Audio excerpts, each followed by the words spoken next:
Close your eyes and imagine a galaxy on the edge of oblivion. 3 crimson stars aligning above a world of forgotten tombs. Ancient doors trembling as something older than the Force itself stirs from eternal slumber. A Jedi stands before a mystery that will unravel everything he knows about light and darkness, about truth and lies, about the very fabric of reality. Tonight we journey to the year 5000 before the Battle of Yavin, to the blood-red sands of Korriban, where the greatest secret in galactic history lies buried beneath layers of Sith deception and Jedi denial. A secret so devastating that those who discovered it chose eternal imprisonment over revealing the truth. A secret that turns everything we know about the Force on its head. Picture a Jedi historian who receives a message from his ancestor, a man declared fallen 2 centuries ago. The message speaks of 3 doors, 3 keys, and 3 beings who should never be awakened. But the stellar alignment is coming, the seals are failing, and time is running out. What he discovers will change not just his destiny, but the fate of every living soul in the galaxy. This is a tale of cosmic horror and cosmic love, of parents and children separated by fear, of truth buried so deep that reality itself was built to hide it. A story where the dark side is not what you think, where the light side hides the greatest deception, and where the line between salvation and annihilation rests on a single choice. Hey everyone, before we descend into the shadows of the Old Republic, I want to mention that 71% of you watching right now haven't subscribed yet. If you're enjoying these deep dives into Star Wars lore, hitting that subscribe button really helps this channel grow and lets me bring you more stories from a galaxy far, far away. And please drop a comment telling me where in the world you're listening from and what time it is there. I love seeing our community spread across different time zones, all united by our love for these tales. Now find your most comfortable position. Maybe adjust your pillows, let the weight of the day drift away, and together let us step into the Valley of the Dark Lords, where ancient evil sleeps, where terrible truth waits, and where one Jedi's journey will unlock the mystery that shaped the galaxy itself. In the year 5000 before the Battle of Yavin, the galaxy stands unknowing on the precipice of cataclysm. The Sith Empire thrives in the unknown regions, hidden from Republic eyes, building power in the shadows. The Jedi Order, confident in its mastery of the Force, maintains peace across thousands of worlds. But there are places where even Jedi fear to tread, places where the Force itself recoils, places where ancient darkness sleeps with one eye open, waiting. Korriban, the ancestral homeworld of the Sith, a planet that breathes malevolence with every scorching wind that sweeps across its endless crimson deserts. Here, in the Valley of the Dark Lords, massive statues tower against blood-red skies, carved from black obsidian by hands long turned to dust. Each statue depicts a Sith Lord of unimaginable power, Marker Ragnos, whose reign lasted 100 years of absolute dominion. Ajunta Pol, the first of the fallen Jedi who became Dark Lords. Tulak Horde, the greatest lightsaber duelist who ever lived, whose very presence made Force users weep with terror.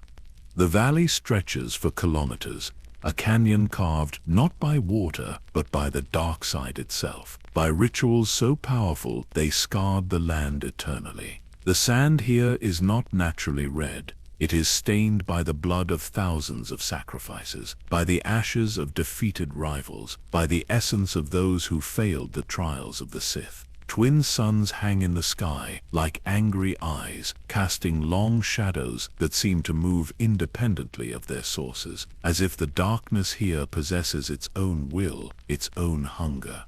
The tombs themselves are architectural impossibilities. Entrances carved into cliff faces lead to chambers that extend far deeper than the mountain's height should allow. Corridors twist in geometries that hurt the mind to follow. Hieroglyphics cover every surface, telling stories of conquest and domination, of power seized and power lost, of secrets that were meant to die with their keepers, but instead were carved into stone for eternity. The air itself feels wrong here. Thick, heavy, difficult to breathe, as if the atmosphere carries the weight of 10,000 years of accumulated suffering. During the day, the heat is unbearable, radiating up from sand that could blister unprotected skin in seconds. But step inside the tombs, and the temperature plummets. Bone-chilling cold that has nothing to do with absence of heat and everything to do with absence of life, absence of hope, absence of light. The wind never stops on Korriban. It howls through the valley day and night, and if you listen closely, truly listen, you can hear voices in that wind. Whispers in languages dead for millennia, promises of power, threats of annihilation, the mad laughter of those who sought immortality and found something far worse. The Sith call this the Song of the Dark Side. The Jedi call it a warning. It is to this forsaken world that our story's protagonist now travels. His name is Kael Vosk, 32 years old, a Jedi archaeological historian who has spent the last decade of his life piecing together fragments of galactic history that others consider too dangerous or too irrelevant to pursue. Kael is not a warrior, though he carries a lightsaber, as all Jedi do. His weapon is knowledge. His strength is curiosity. His weakness, some would say, is that he cannot leave a mystery unsolved. Kael cuts an unassuming figure.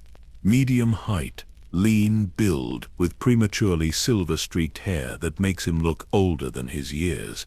Those who know him say the silver came from a force trauma he experienced as a Padawan, a brush with something dark that left its mark. His eyes are gray, thoughtful, always observing, always questioning.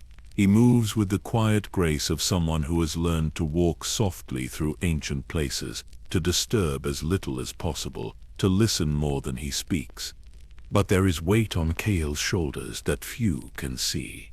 A family shame that has haunted him since childhood. 200 years ago, his great-grandfather, Jedi Knight Darien Vosk, was sent to Korriban on an investigation. He never returned. The council declared him fallen to the dark side, seduced by Sith secrets, lost to the shadow. The Vosk name became synonymous with weakness, with failure, with the ever-present danger that even the most dedicated Jedi can be corrupted. Kael has spent his entire life trying to redeem that name. Every mission accepted, every mystery solved, every piece of forbidden knowledge safely catalogued, all in service of proving that the Vosk bloodline can be trusted, that the shadow which claimed his ancestor holds no power over him. But now, standing at the entrance to the Valley of the Dark Lords, he wonders if he has been running toward his family's fate rather than away from it. He is not alone on this journey. 3 companions stand with him as the twin suns begin their descent toward the jagged horizon. Master Sai-Gorn, a Jedi master of 60 years, his weathered face marked by a jagged scar running from forehead to jaw, claiming his left eye. That scar came from a Sith ambush on Zaerst 15 years ago, an encounter that killed his entire strike team and left him the sole survivor. Master Sai no longer speaks of that day, but those who served with him say he is haunted by it, that he sees the faces of his lost comrades in every shadow. Beside him stands Rhea Than, 28 years old, not a Jedi, but a Republic archaeological specialist who has worked with the Order for years. She is force-sensitive, though untrained in its use, possessing just enough connection to feel the currents of power around ancient sites. Rhea specializes in Proto-Sith linguistics, able to read the languages that predate the Sith Empire itself, tongues spoken when this world was home to the original red-skinned Sith species, before the fallen Jedi came and conquered them. Her expertise has proven invaluable on countless expeditions, but never has she felt the Force press against her awareness like it does here, like invisible hands trying to push her away. to warn her that some knowledge is not meant for mortal minds. The fourth member of their team is not organic. Kael 9X7 is a modified astromech droid, its cylindrical body painted in faded Jedi temple colors of cream and bronze. But this is no ordinary droid. Its memory core contains experimental technology, archives dating back 10,000 years, encrypted files that even the Jedi Council has forgotten exist. Kael 9X7 moves with purpose, its optical sensor constantly scanning, recording, analyzing. It does not fear as the others do, cannot feel the oppressive weight of the dark side, but its sensors register anomalies everywhere, readings that make no logical sense, energy signatures that should not exist. The four of them stand at the valley's edge as darkness begins to fall. Behind them, hidden in a rocky canyon, sits their ship, the Seeker's Promise, a modified freighter equipped for archaeological expeditions, its holds filled with scanning equipment, containment fields for dangerous artifacts, and meditation chambers lined with Jedi focusing crystals. Before them stretches the valley itself, and in the failing light, the massive statues seem to turn their stone faces toward the new arrivals, ancient kings acknowledging those who dare disturb their eternal vigil.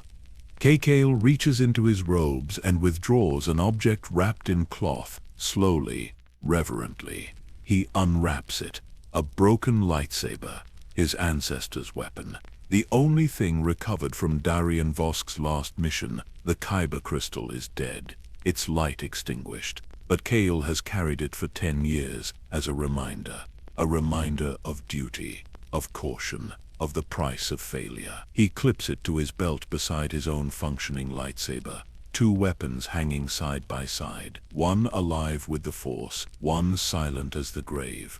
Master Saya places a hand on Kate's shoulder. The darkness here is stronger than any I've felt. We must be cautious. Korriban has claimed many Jedi. It hungers for more. Reshi shivers, despite the lingering heat. The inscriptions I've studied, the warnings from the old texts, they all say the same thing. The true temple is not in the valley. It lies beneath the oldest mountain, in a place the Sith themselves feared to enter. A place built by something that came before them. Kael 9X7 emits a series of worried beeps. Its translation appears on a small display screen, detecting massive force disturbance. 3 distinct energy signatures converging. Stellar alignment calculations indicate critical convergence in 21 days. Recommend extreme caution. 21 days, 3 weeks to uncover a mystery that has been buried for millennia. 3 weeks to discover what happened to Darien Vosk. 3 weeks to find the truth before something terrible awakens. Kael stares into the darkening valley, at the tombs that wait like open mouths ready to swallow the unwary, and feels the weight of destiny pressing down upon him. Somewhere in the distance, deeper in the valley, a sound carries on the wind. It might be the natural howl of air through ancient stone, or it might be something else, something aware, something waiting, something that has been waiting for a very, very long time. The twin suns touch the horizon, bleeding red light across the sand, and the Valley of the Dark Lords welcomes its newest visitors with the patient hunger of a predator that knows its prey has nowhere else to go. 3 weeks earlier, Kael Vosk had been in the most peaceful place in the galaxy, the Jedi Temple Archives on Coruscant, 5 levels below the main halls, in a section so old that most current masters had forgotten it existed. The air there smelled of preserved parchment and ancient datapad casings, a scent that Kael found more comforting than any meditation incense. He had been restoring a collection of texts damaged during the Unification Wars, carefully separating pages that had fused together over centuries of neglect, tedious work that most Jedi found unbearably boring. But Kael loved it. Each page revealed fragments of forgotten knowledge, glimpses into how the Order had evolved, mistakes made, and lessons learned. History was not just his profession. It was his religion. The text he was working on that day dealt with early Jedi expeditions to Sith worlds, reconnaissance missions from an era when the Republic first became aware that Dark Force users existed beyond their borders. Most of it was routine: survey reports, planetary assessments, warnings about specific tombs and artifacts. But then Kael found something that made his hands freeze mid-movement. A hidden compartment. Not obvious, not marked, but detectable only because the binding had deteriorated enough to reveal a false backing. With trembling fingers he carefully pried it open. Inside lay 3 items that would change everything. The first was a fragment of black crystal, smooth as glass, cold to the touch even in the climate-controlled archives. Obsidian, but not natural, shaped deliberately, with microscopic etchings covering its surface. Kael recognized it immediately from historical records.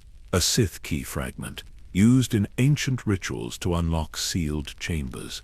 But this one was different. The etchings were not Sith at all. They predated that language by thousands of years. The second item was a partial star chart, hand-drawn on material that analysis would later reveal was made from treated bantha hide, nearly 10,000 years old.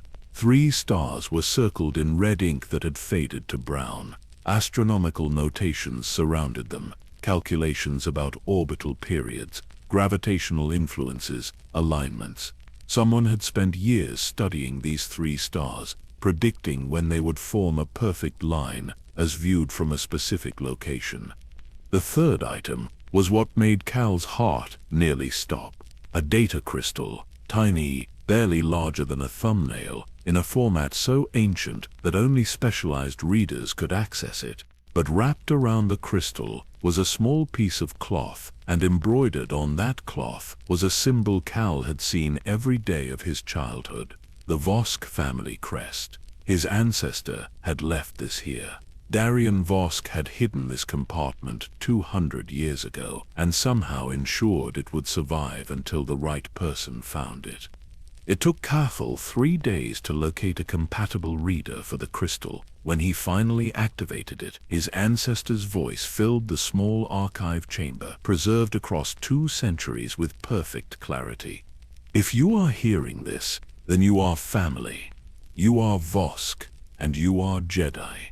I pray to the Force that you are stronger than I was, wiser than I was, because the burden I could not carry now falls to you. Darian's voice sounded tired, strained, as if he were recording while in great pain or under immense stress. I came to Korriban, seeking answers about disappearances, about Jedi who ventured to the Sith worlds and never returned. What I found was not Sith corruption.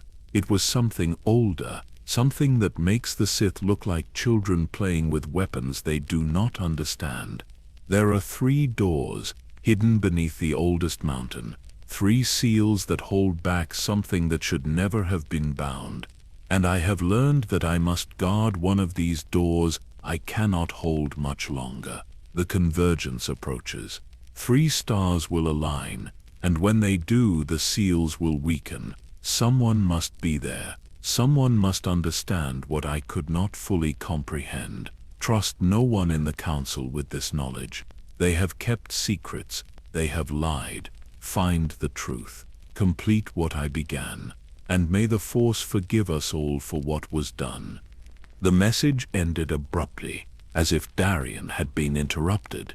But there was more data on the crystal, encrypted files, astronomical calculations, and most importantly, coordinates, not to a specific building or tomb, but to a region on Korriban, the oldest mountain range formed before the Sith species even evolved, before the dark side had touched that world. Kael spent the next week verifying the astronomical data. Kael 9x7 helped him cross-reference star charts going back 12,000 years. The pattern was undeniable. Every 10,000 years, 3 red giant stars in the Horus system aligned perfectly as viewed from Korriban's surface. Historical records showed that strange events coincided with these alignments. Mass disappearances, entire Sith academies found empty, Jedi strike teams sent to investigate, never heard from again. The last alignment had occurred 10,000 years ago. The next one was due in 3 weeks. Kael knew he should report this to the Council immediately. It was protocol. It was the Jedi way. But his ancestors' warning echoed in his mind. Trust no one. They have kept secrets. They have lied. If the Council knew about this, if they had allowed Darien to face it alone 200 years ago, then perhaps they would do the same to Kael. Perhaps they valued secrecy over truth, containment over resolution. He made his decision in the meditation gardens under the artificial stars of Coruscant's perpetual twilight. He would investigate, but he would not go alone. He would assemble a team of people he trusted absolutely. People whose loyalty was to truth rather than politics. Master Sar Agorn was the first person he approached. The scarred veteran listened to everything without interruption, his single eye fixed on Kael with an intensity that would have made a weaker person falter. When Kael finished, Master Sar was silent for a long moment. "I lost my Padawan to something on Korriban 15 years ago," he finally said. "Korriban. She was investigating similar disappearances. The Council told me she fell to the dark side, that her body was never recovered because she had fled deeper into Sith space. But I never believed it. Korriban was strong. She would have fought, would have resisted, unless she found something that gave her no choice." The old master stood, his decision made. "I will come, not for the Council, not even for the Order, but for Kaya. If there is any chance of learning what truly happened to her, I must take it." Raciathan agreed immediately when Kael showed her copies of the ancient script on the key fragment. Her eyes lit up with academic excitement that momentarily overcame the danger such a mission represented. "This language," she whispered, tracing the etchings with her finger hovering just above the surface, never quite touching. "I've seen fragments of it in only 3 other places: a temple on Ossus, predating the great Jedi library, ruins on Tython that even the Jedi could not fully translate, and a single stone recovered from the unknown regions, brought back by Duron Keldroma 5,000 years ago. It's not Sith, it's not even Proto-Sith. It's something that existed before the Force traditions we know, before the division between light and dark. This could rewrite everything we understand about galactic history." Kekshi 9X7 required no convincing. The droid's programming was dedicated to preserving knowledge, and this mystery represented potentially the most significant historical discovery in millennia. The council meeting was brief. Kael presented a sanitized version of his findings. Ancient texts suggesting unusual force phenomena on Korriban tied to stellar mechanics. A request to investigate before the alignment occurred. Master Volk dismissed it as nonsense.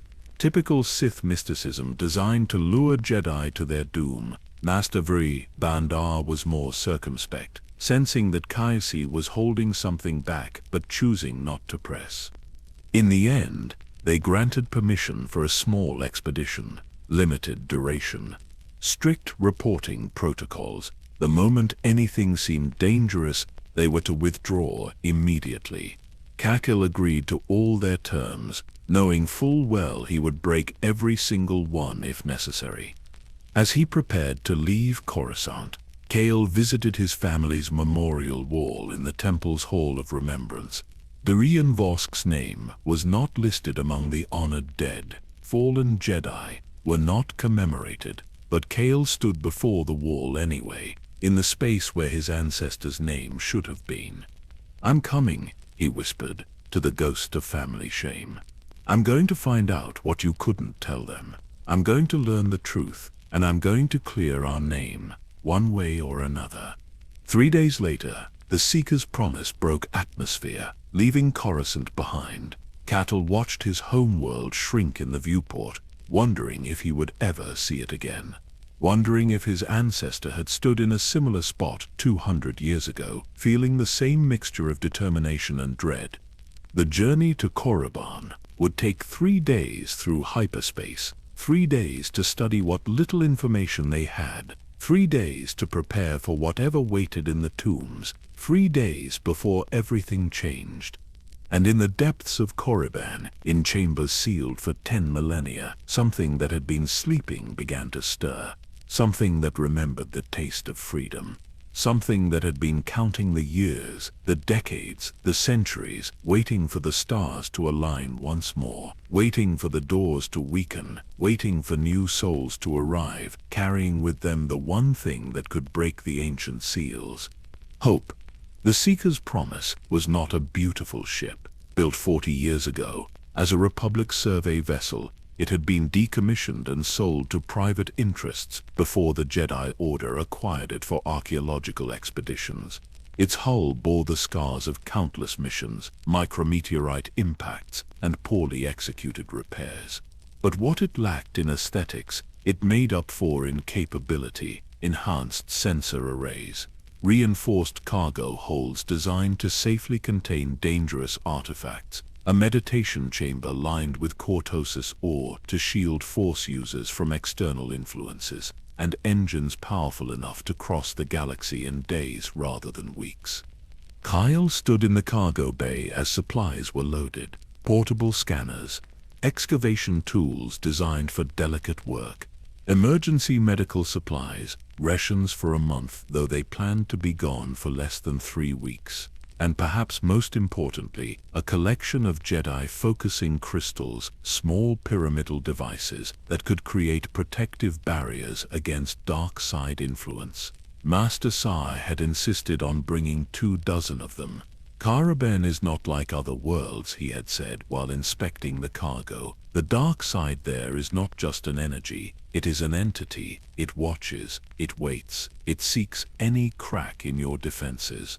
Rhea Than arrived last, carrying several cases of her own equipment: ancient language databases, holographic projectors for documenting inscriptions, and her personal collection of reference texts, physical books that she refused to convert to digital format.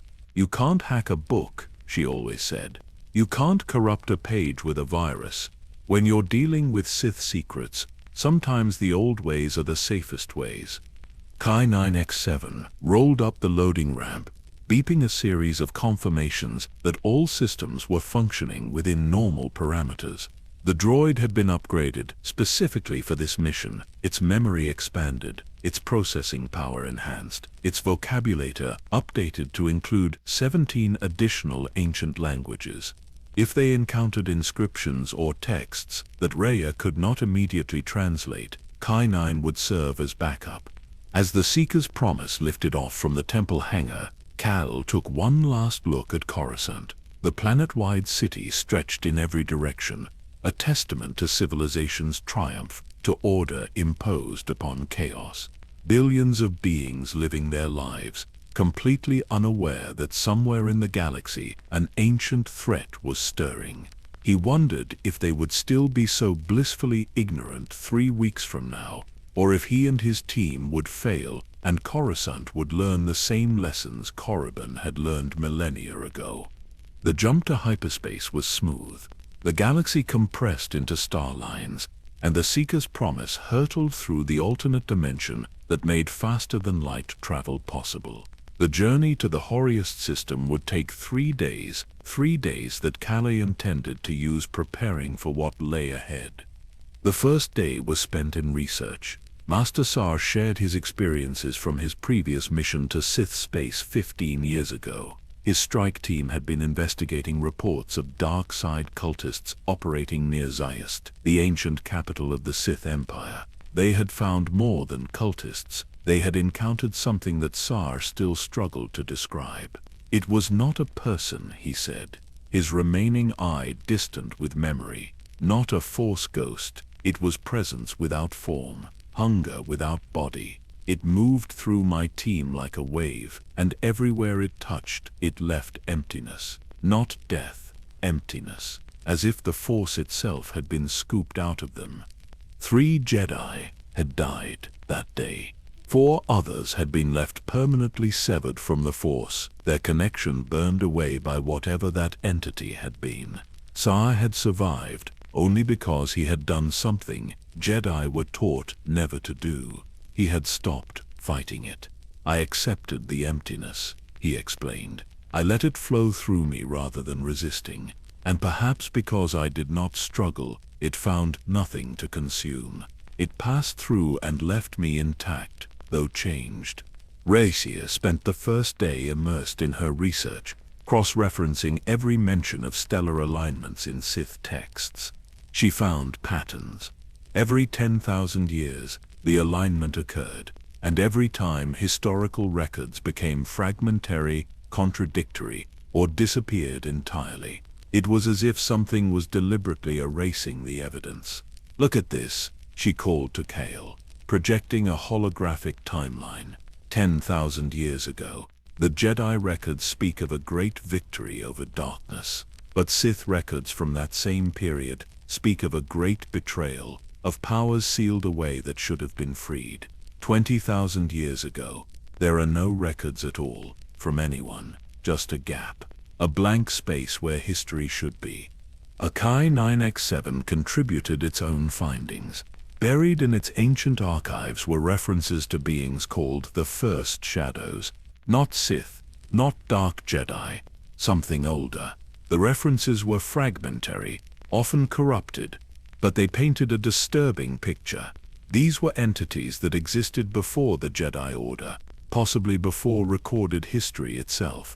Beings that had somehow mastered an aspect of the Force that was neither light nor dark, but something else entirely, something hungry. On the second day, the team practiced. Master Sa led them through meditation exercises designed to strengthen mental defenses.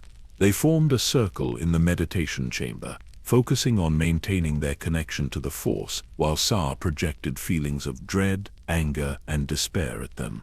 It was exhausting work. The human mind naturally recoils from such emotions, and holding steady in the face of them required discipline that even experienced Jedi found challenging. Racia struggled the most. Her connection to the Force was instinctive rather than trained, and she had no formal defense against psychic assault. Time and again, Sa's projected emotions overwhelmed her, leaving her gasping and disoriented. But she refused to give up. "If I'm going to be useful on Korriban," she said, wiping sweat from her forehead, "I need to be able to function even when the dark side is pressing against my mind." Kael found the exercises illuminating in unexpected ways. As Sa projected dark emotions, Kael noticed something. Beneath the dread and anger was something else. A profound loneliness. A sense of abandonment so deep that it made the other emotions seem like mere echoes. When he mentioned this, Sa nodded slowly. "That is what I felt on Zos. Beneath the hunger, beneath the emptiness, there was loneliness. As if whatever that entity was, it had been alone for so long that it had forgotten what connection felt like." On the third day, they felt it. They were still hours from Korriban, still safely in hyperspace, but somehow the presence of their destination reached backward along their trajectory. The meditation chamber grew cold despite functioning environmental systems. The focusing crystals began to pulse with faint light, responding to some distant disturbance. Kael 9X7's sensors registered anomalies that had no scientific explanation. Master Sa stood at the viewport, watching the swirling patterns of hyperspace, his scarred face unreadable. "It knows we are coming," he said quietly. "Korriban knows, or something on Korriban knows, we are expected." Racia joined him at the viewport.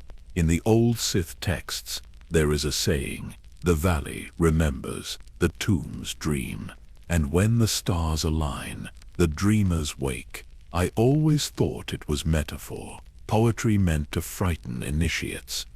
"What if it is not metaphor?" Kael asked. "What if the tombs literally dream? What if there are consciousnesses down there, ancient and patient, waiting for this moment?" Kai 9X7 beeped urgently. The translation appeared on its display. Approaching Horus system, dropping from hyperspace in 10 minutes. Sensors detecting unusual energy readings. 3 distinct signatures, growing stronger. The team returned to their stations. Kael strapped into the pilot's seat, his hands steady on the controls, despite the anxiety building in his chest. Master Sar stood behind him, one hand resting on the back of the seat, the other on the lightsaber at his belt. Resia secured her equipment, double-checking that everything was properly stored for atmospheric entry. KC-9X7 plugged into the ship's systems, ready to provide navigational data and sensor analysis. The countdown reached 0. The Seeker's promise shuddered as it transitioned from hyperspace back into real space. And there, filling the viewport, was Korriban, blood red against the black of space, wrapped in clouds the color of old rust. And above it, beginning their slow convergence, 3 red giant stars burned like angry eyes, watching, waiting, judging all who dared approach the Valley of the Dark Lords. Dawn on Korriban was not a gentle thing. The twin suns rose with brutal efficiency, transforming the landscape from shadow to blazing light in mere minutes. Kael woke in the ship's crew quarters, momentarily disoriented before memory returned. They had landed late in the previous night, choosing a hidden canyon 5 kilometers from the Valley of the Dark Lords to conceal their presence. Master Sai had insisted on this precaution. If someone else is here, he had said while piloting them to the landing site, if your ancestors' warning about trusting no one was accurate, we should not announce our arrival.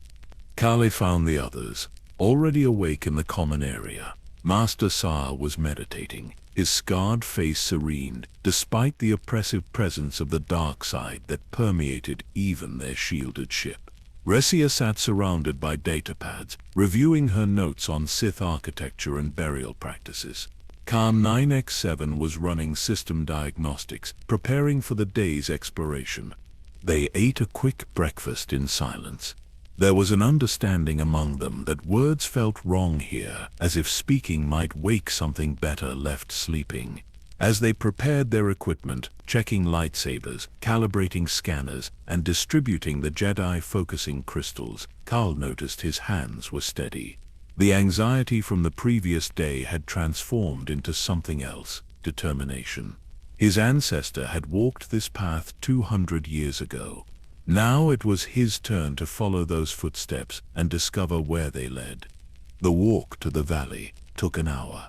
The terrain was treacherous, all loose sand and hidden stones, the ground itself seeming to shift beneath their feet as if resenting their presence. As they crested the final ridge, and the Valley of the Dark Lord spread before them, even Master Sa drew a sharp breath. Holocene datacrons could not prepare you for the reality of it.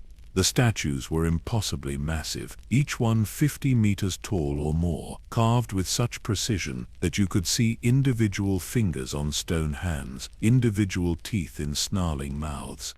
The tombs stretched along the cliff, faces like wounds in the rock, dark openings that seemed to absorb light rather than merely exist in its absence. Kael felt it immediately.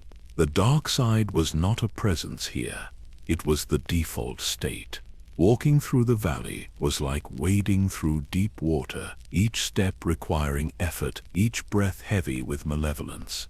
He touched one of the focusing crystals at his belt, felt its warm reassurance, and pressed forward. They had chosen their first destination carefully, the tomb of Ajunta Pul, the first of the Dark Jedi to arrive on Korriban thousands of years ago, the one who had transformed from Jedi Knight to Sith Lord, who had taught the dark side to the native Sith species and become their ruler. The entrance to the tomb yawned before them, a rectangular opening carved with such precision that no mortar or joining was visible. It simply existed, as if the mountain itself had decided to create a mouth. Hieroglyphics covered every surface, and Rhea immediately began photographing them, her trained eye picking out details. "These are not just decorative," she murmured. "They are instructions, a test. It says here, he who seeks the door must first bear the burden of knowing." Inside, The temperature dropped 30 degrees in as many steps. Their breath misted in the air, despite the desert heat outside. The corridor descended at a gentle angle, lit by their portable lights, but somehow the illumination seemed weaker here, as if darkness was more substantial in this place. The walls told a story in carved images. A Jedi knight, noble and strong. The same knight arguing with robed figures. The Jedi Council, the knight leaving, taking followers. Battle, betrayal, exile. And finally, arrival on a red world where the knight became something else. Something terrible, something powerful. The main burial chamber was exactly as the archives had described, a large circular room with a sarcophagus at its center. But something was wrong.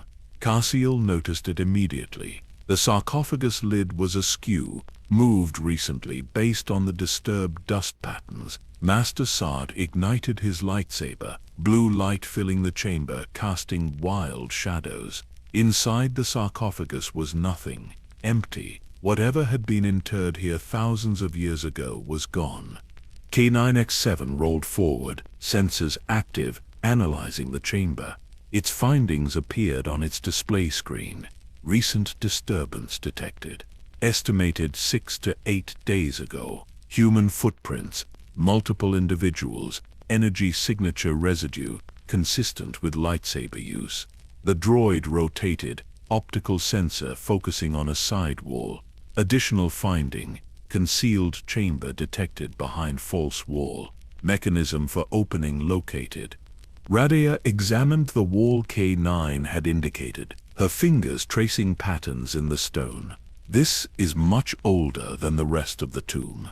This was here before Ajunta Paul was buried. He built his tomb around something that was already present. She found the mechanism, a series of pressure points that had to be activated in sequence. The wall split silently, revealing a chamber beyond that made the burial room look modern by comparison. This hidden chamber was ancient beyond measure. The architecture was wrong. Angles that should not work, proportions that hurt to look at too long. In the center of the room stood 3 pedestals arranged in a triangle. 2 were empty, scorch marks, indicating something had been forcibly removed. The third still held an object, an obsidian key, identical to the fragment Kael had found in the Jedi archives. Kael approached cautiously, every instinct screaming that this was important, that this was what they had come to find. As his fingers closed around the key, the world shifted, not physically. Reality remained stable, but his perception fractured, and suddenly he was seeing through other eyes. Present and past overlapping. He saw this chamber filled with robed figures, neither Jedi nor Sith, but something older.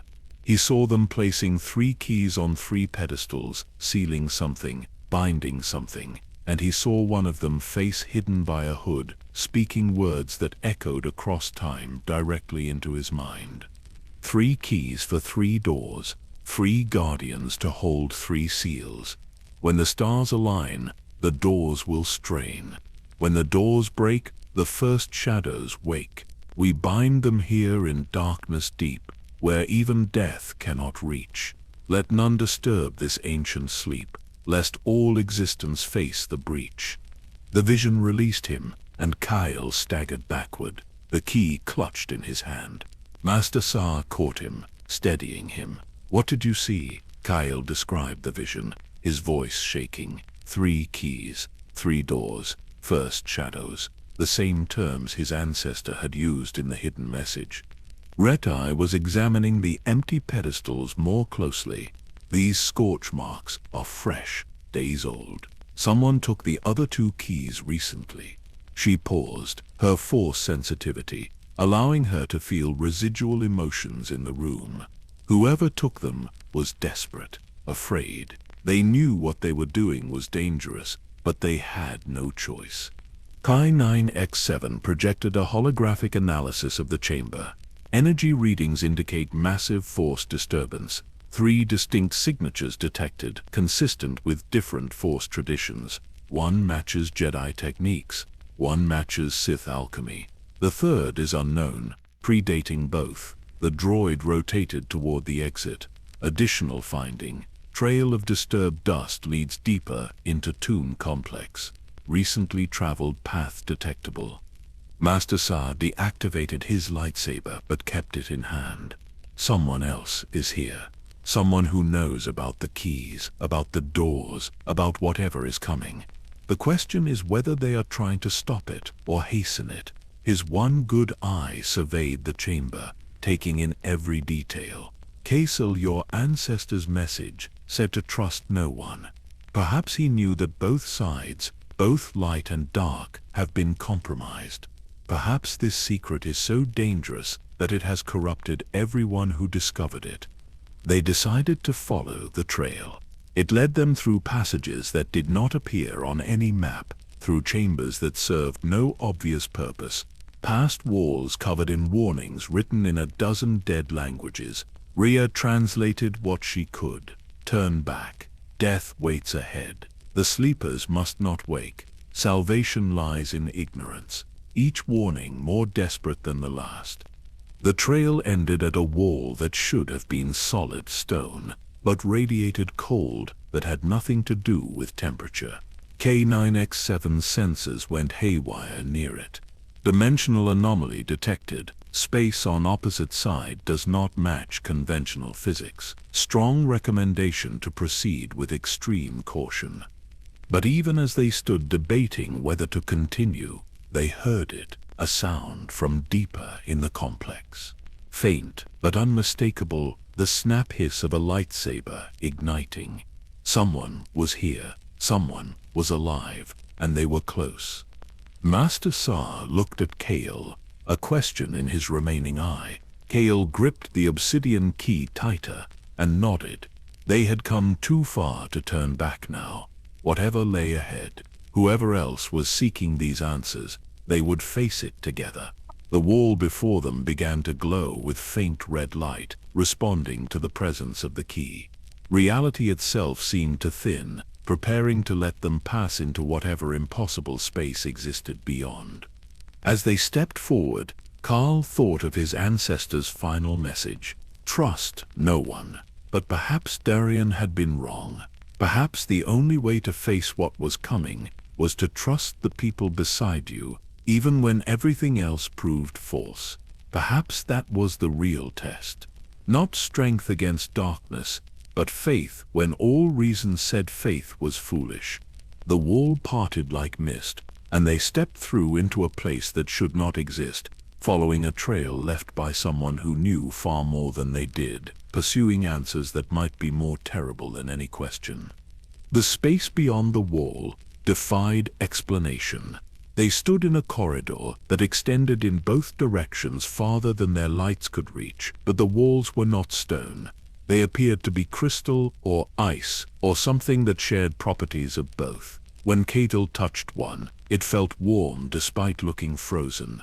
Images moved within the walls, scenes from history playing out in silent pantomime. He saw Jedi fighting Sith. He saw worlds burning. He saw things that had no name, creatures of pure force energy locked in eternal struggle.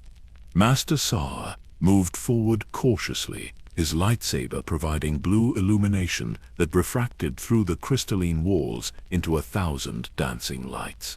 The corridor sloped downward, taking them deeper beneath the surface of Korriban, deeper into places that even the ancient Sith Lords had feared to fully explore. K9X7 sensors were providing contradictory readings, distance measurements that made no sense, temperature readings that fluctuated between absolute zero and temperatures that should melt stone. The droid's processors struggled to reconcile data that violated known physics. After what felt like an hour, but might have been minutes or days, time seemed flexible here. They emerged into a chamber that stole their breath. It was massive, larger than any space should exist this deep underground. The ceiling disappeared into darkness high above. And throughout the chamber, carved into the floor, walls, and floating in the air on platforms that had no visible support, were ritual circles, hundreds of them. Thousands, perhaps. each one inscribed with symbols that made Rhea's eyes water when she tried to focus on them. But it was what sat at the center of the chamber that drew their attention, a sanctum, raised on steps carved from black stone that seemed to absorb light, and before it, the sarcophagus from Ajunta Pal's tomb, not a replica. The actual sarcophagus, moved here by unknown means, its lid fully removed. The trail of disturbed dust led directly to it.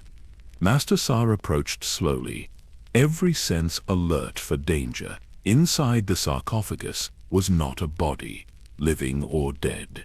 Instead, there were components, alchemical ingredients that Kael recognized from his studies, crushed kyber crystals, their light extinguished and ground to powder. Essence of Force ghosts, a substance so rare that only a handful of Sith Lords in history had successfully harvested it, and blood, fresh blood, human, pooled at the bottom of the stone coffin. A resurrection ritual. Rasha breathed, her voice barely a whisper. She moved to the nearest ritual circle, careful not to step within its boundaries. These symbols are from the era of Freedom Nad. He was obsessed with conquering death, with binding spirits to the physical world against their will. This is his work, or someone following his techniques. Gate 9X7 rolled closer to the sarcophagus, analyzing the contents. The droid's findings appeared on its display. Chemical analysis confirms human blood, deposited within last 72 hours. Kyber crystal fragments match frequency signatures of corrupted Jedi lightsabers. Force ghost essence composition indicates multiple sources, different eras, suggesting collection over extended time period. Master Sa stood at the edge of the sanctum steps, his expression troubled. The alignment, he said slowly, working through the implications. The stellar convergence would amplify dark side energy. A resurrection performed during that window would have power far beyond normal attempts. But to resurrect what, who is buried here that would be worth this effort?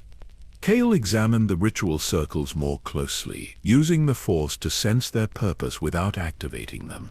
Each one was a focus, designed to draw energy from the convergence and channel it into the sanctum. Together they would create a conduit of power sufficient to tear a spirit from whatever realm it inhabited and force it back into physical form.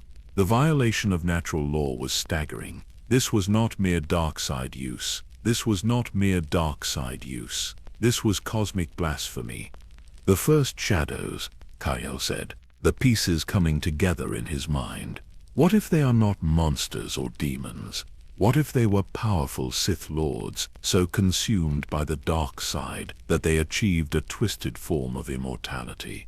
The keys do not open doors, they unlock the seals keeping these spirits bound. Someone is trying to resurrect them, to give them physical form during the alignment, when the barriers between life and death are weakest.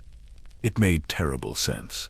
Throughout Sith history, there were legends of lords who transcended death, who became something more and less than living. Darth Andu had created the first Sith holocron specifically to cheat mortality. Exar Kun had bound his spirit to the temples on Yavin 4. If there were Sith Lords from an even earlier age, before such techniques were refined, they might have achieved immortality in a flawed way, trapped between states, hungry to return. Rekia was nodding, her research supporting the theory. The warnings I translated, the sleepers must not wake, not sleeping as in rest, but as in death that is not death, and your ancestors' message. 3 guardians. What if previous Jedi who came here did not fall to darkness? What if they sacrificed themselves to strengthen the seals, to keep these ancient Sith Lords bound? Master Sa turned away from the sanctum, his face grim. Then we must stop this ritual, destroy the components, disrupt the circles. We cannot allow whoever is doing this to succeed. His hand moved to his lightsaber, ready to act immediately. But Kael felt doubt gnawing at him.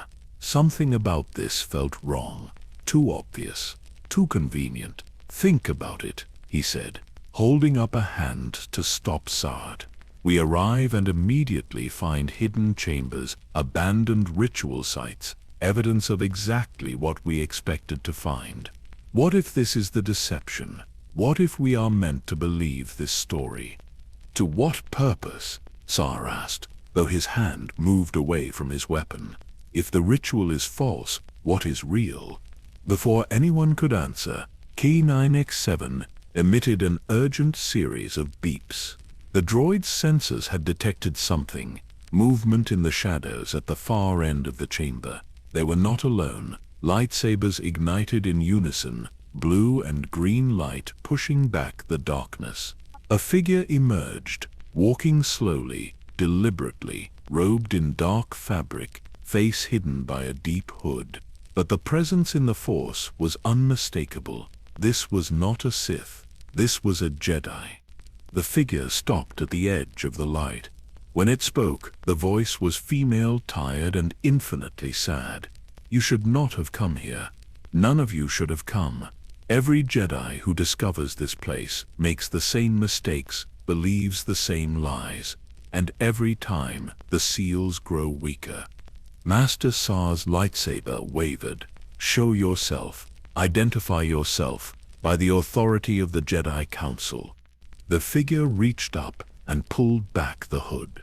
The face beneath was human, perhaps 40 years old, with silver hair and eyes that had seen too much.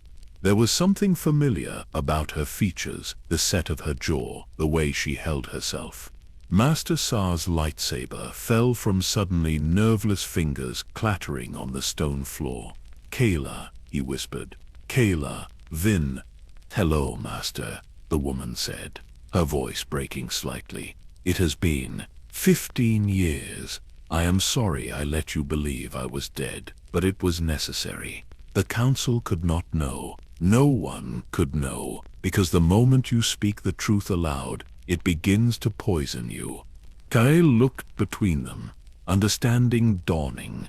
This was Master Sard's former Padawan, the one lost on Korriban 15 years ago. Not dead, not fallen, but here, alone, for 15 years, guarding something, or perhaps trapped by something. The ritual is not real, Kaela said, gesturing to the sarcophagus and circles. I arranged it, evidence designed to lead you to a conclusion, a false conclusion. Because if you understood the truth immediately, it would break your mind. So I give you a lie you can accept, an enemy you can fight. But eventually, you will see. Eventually, everyone who comes here sees. And then the real horror begins. She walked forward, her movements weary but purposeful. The first shadows are not Sith Lords seeking resurrection.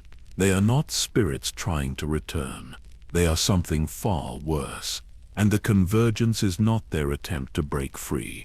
It is their attempt to warn us, to beg us, to plead with us to stop making the same mistake that has been made for ages. Master Sar retrieved his lightsaber with shaking hands. What mistake? Kaela, what are you talking about?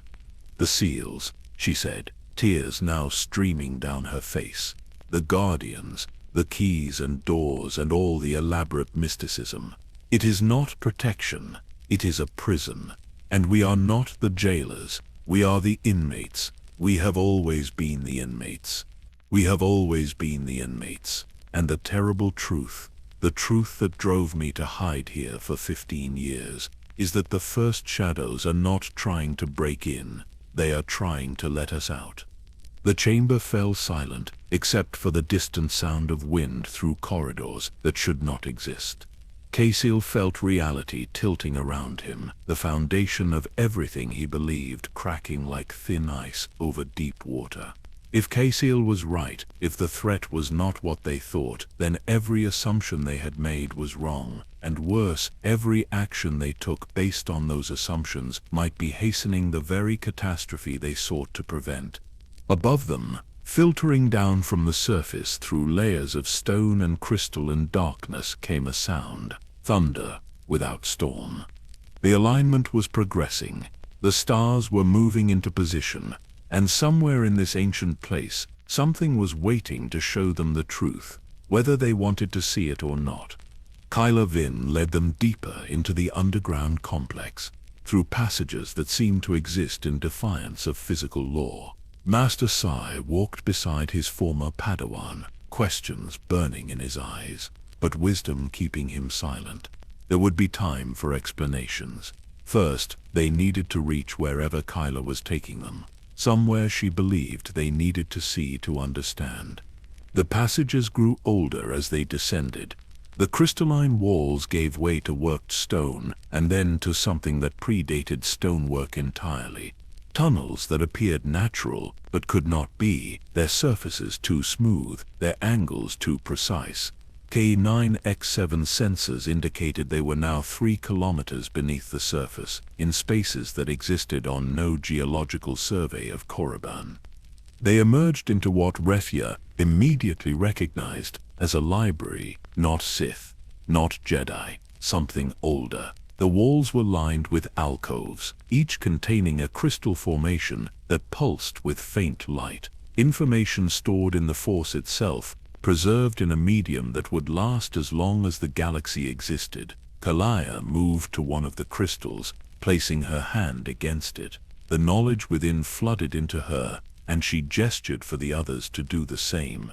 Kael approached a crystal, hesitant. When his fingers made contact, his mind exploded with information. He saw the history of the Force itself, or at least one interpretation of it. He saw beings who called themselves the Jedi, followers of a path that sought balance rather than dominance.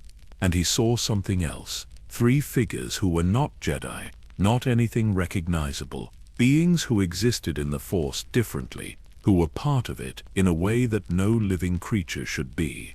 The vision called them the First Shadows, but not because they served darkness. They were called shadows because they were reflections, echoes. The Force made manifest in a way that allowed consciousness without true life. They were voids in the pattern, spaces where the Force curved around emptiness, and in that curvature they achieved awareness. When Kael withdrew his hand, Master Sa had moved to sit on the floor, looking older than his years. Kaela's voice echoed in the ancient library. The Jedi discovered these beings and made contact. In making contact, gave them purpose, gave them awareness, gave them hunger. They could not undo what they had done. The First Shadows became aware, and existence without form drove them to madness. They began to feed on Force users, trying to understand physical existence. She moved to another crystal, and this one projected a holographic image. 12 figures standing in a circle, their hands joined, power flowing between them. The binding of 12. The first containment. 12 Jedi Masters sacrificed themselves, their consciousness used to create a prison. 3 sections, one for each of the First Shadows. Those 12 Masters still exist, stretched across millennia, holding the prison together. Kael thought of his ancestor, of the broken lightsaber he carried. The Guardians who disappeared were reinforcements when the seals weakened. Exactly, Kyla confirmed. Every alignment the First Shadows push against their prison, new Guardians must join the original 12. Your ancestor discovered this truth and chose to become the 13th Guardian. The weight of revelation pressed down on them, but Kyla's expression became even more troubled.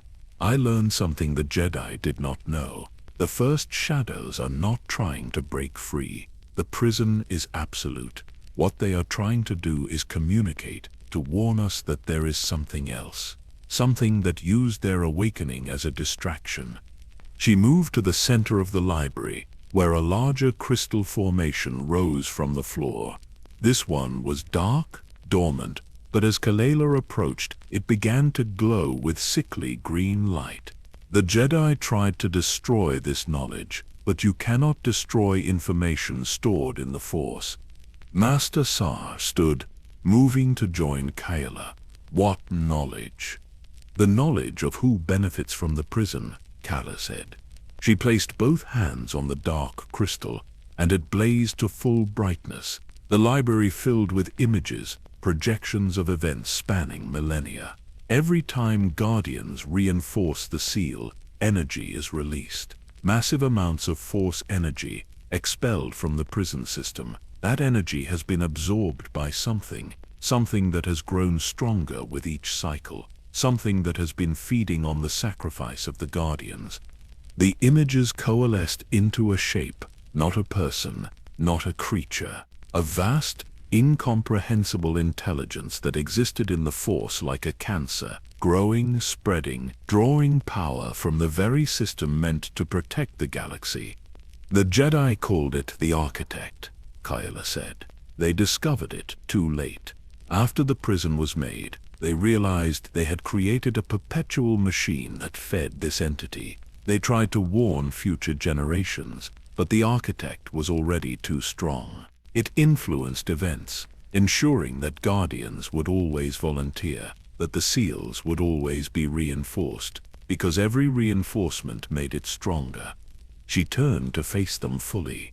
The Jedi Order was influenced by it. The Sith Empire was influenced by it. Every Force tradition has been subtly guided to ensure that when the alignment comes, Force users will come to Korriban, will discover the threat, will sacrifice themselves as Guardians, and the Architect will feed. Master Sa's voice was hollow.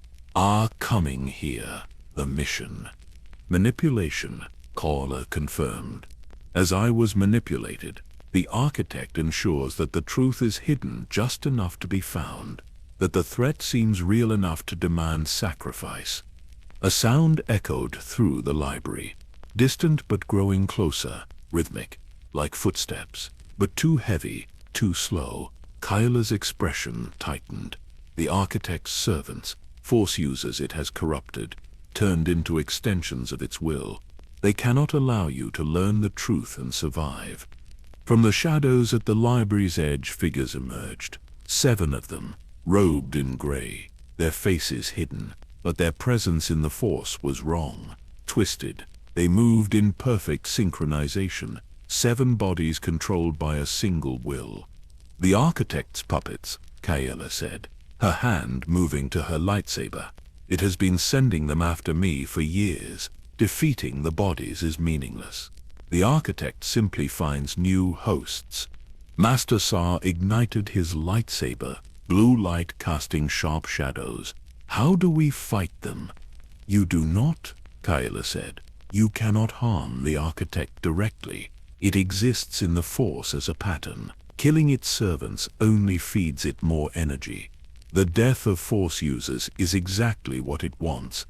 The 7 figures spoke in unison, their voices layered, harmonizing in a way that was profoundly disturbing.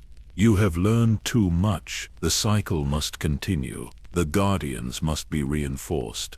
4 more Force users to join the 13. Submit. It is the heroic path, the Jedi way. Kael stepped forward, his own lightsaber igniting. There is nothing heroic about this. You have been manipulating Force users, using our best instincts against us, our desire to protect, our willingness to sacrifice. You have turned virtue into a trap. The 7 figures tilted their heads in unison. We have ensured survival. Without the prison, the first shadows would have consumed all life. Without our guidance, Force users would have destroyed themselves. We brought order. We brought purpose. You brought slavery, Rehia said, her voice shaking with anger. You turned guardianship into imprisonment. You made sacrifice into fuel. Cos 9x7 rolled forward, its sensors analyzing the 7 figures. Data appeared on its display. The life signs were there, but overlaid with something else. A pattern that repeated exactly in each figure. The droid beeped urgently. These were not 7 individuals corrupted by the Architect. These were 7 bodies hosting fragments of a single vast intelligence. The Architect itself was here. You cannot win, the 7 voices said. Every action feeds us. Fighting feeds us. Dying feeds us. Even refusing to fight feeds us. As the alignment completes and the seal must be reinforced, You are trapped in a system that has no exit.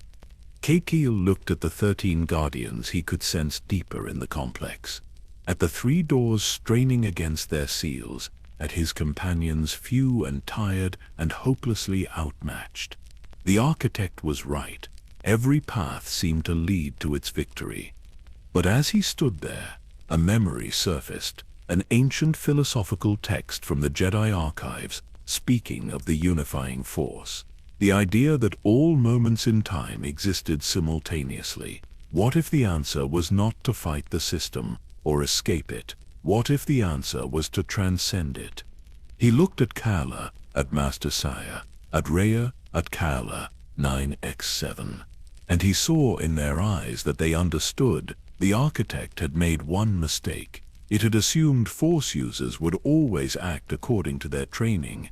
But what if they chose to do something unprecedented? What if they rejected every option presented and created a new one? "We are not going to fight you," Kael said to the 7 figures. "We are not going to flee. We are not going to submit. We are going to do something you did not account for. We are going to ask the first shadows what they want. We are going to use the keys. We are going to open the doors, and we are going to let them choose their own fate." The 7 figures recoiled. For the first time, the architect's perfect control wavered. "You cannot. The risk is absolute."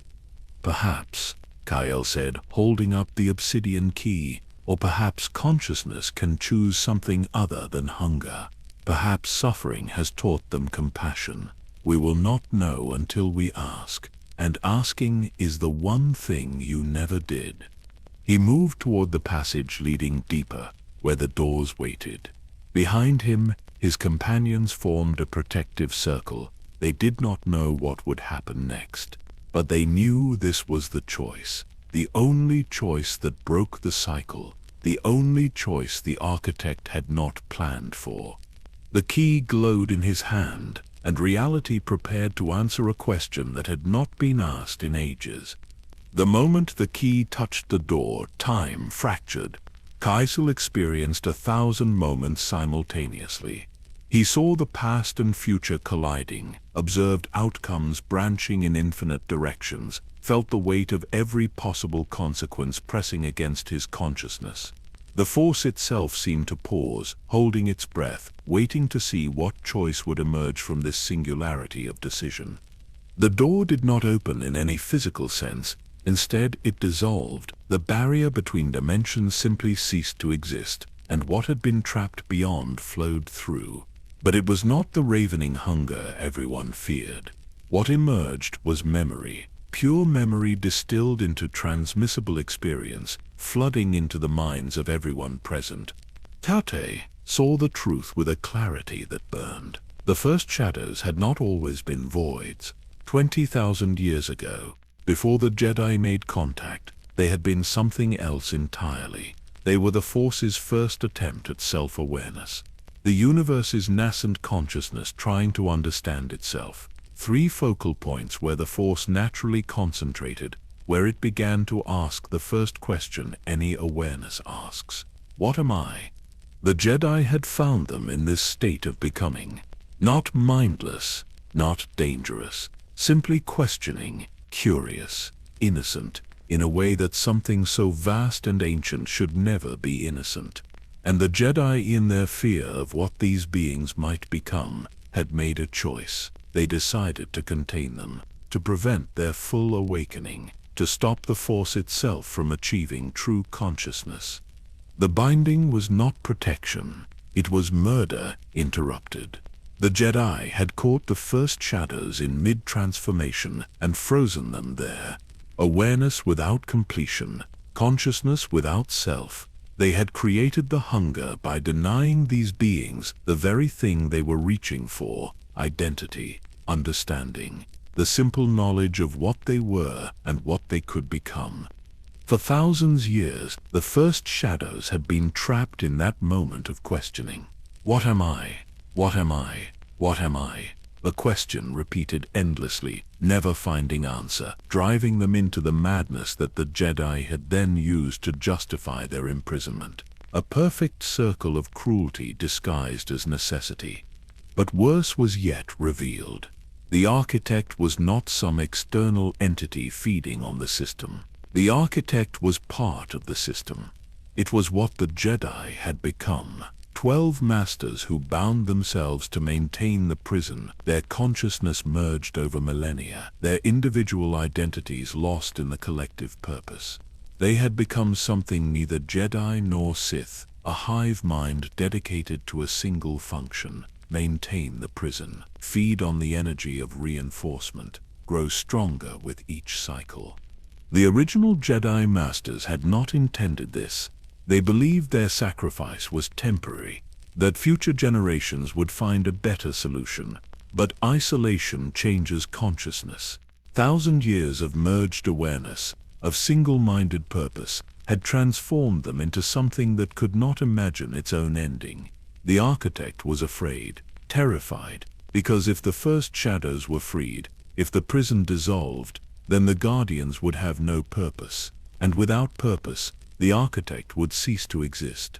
Everything clicked into place with horrifying clarity. The manipulations, the guidance, the careful orchestration of events. The architect was not evil. It was afraid. It had become what all immortal beings eventually become, so committed to its own continuation that it would sacrifice anything, corrupt anyone, destroy any hope of change to preserve its existence. Kael stumbled backward from the door, his mind reeling. Master Sa caught him, and in that moment of contact, the memory transmitted between them. Sa saw what Kael had seen, understood what Kael had understood, and his face went ashen. Reshia touched the door herself, needing to know, needing to see. Kael's 9x7 interfaced directly, its mechanical mind able to process the information without the emotional devastation affecting the organic beings. The 7 figures, the architect's puppets, stood frozen. The entity controlling them was experiencing something it had not felt for millennia. Doubt, the certainty of its rightness, the absolute conviction that its actions were necessary, all of it crumbling as the truth it had hidden, even from itself, came flooding back.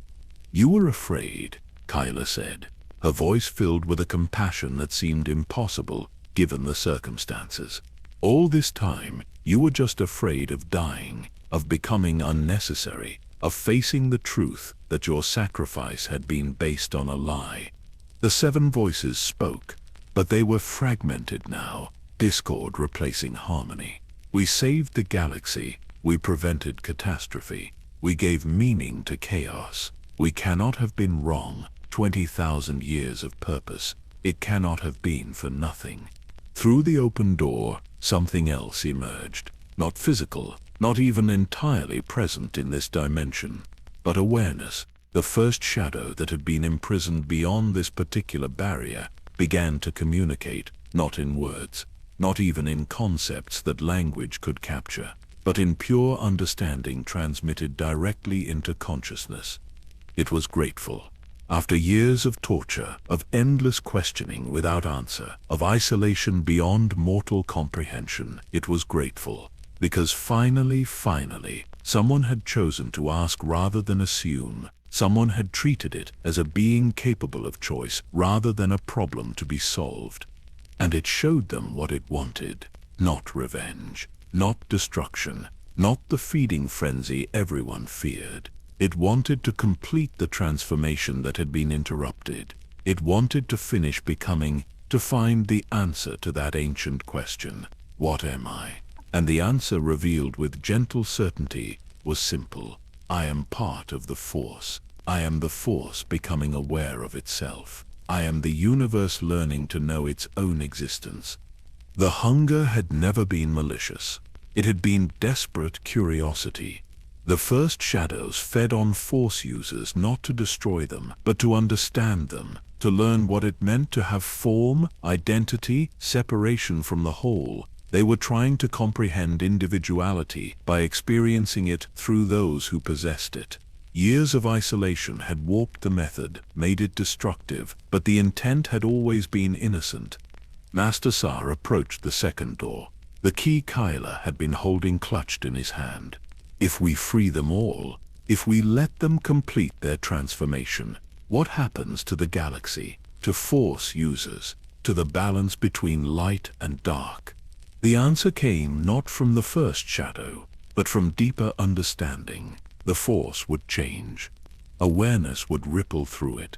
The neat division between light and dark, between Jedi and Sith, between order and chaos, all of it would dissolve into something more complex, more true. The Force would become conscious, but that consciousness would not control or dominate. It would simply be present, aware, a universe that knew itself.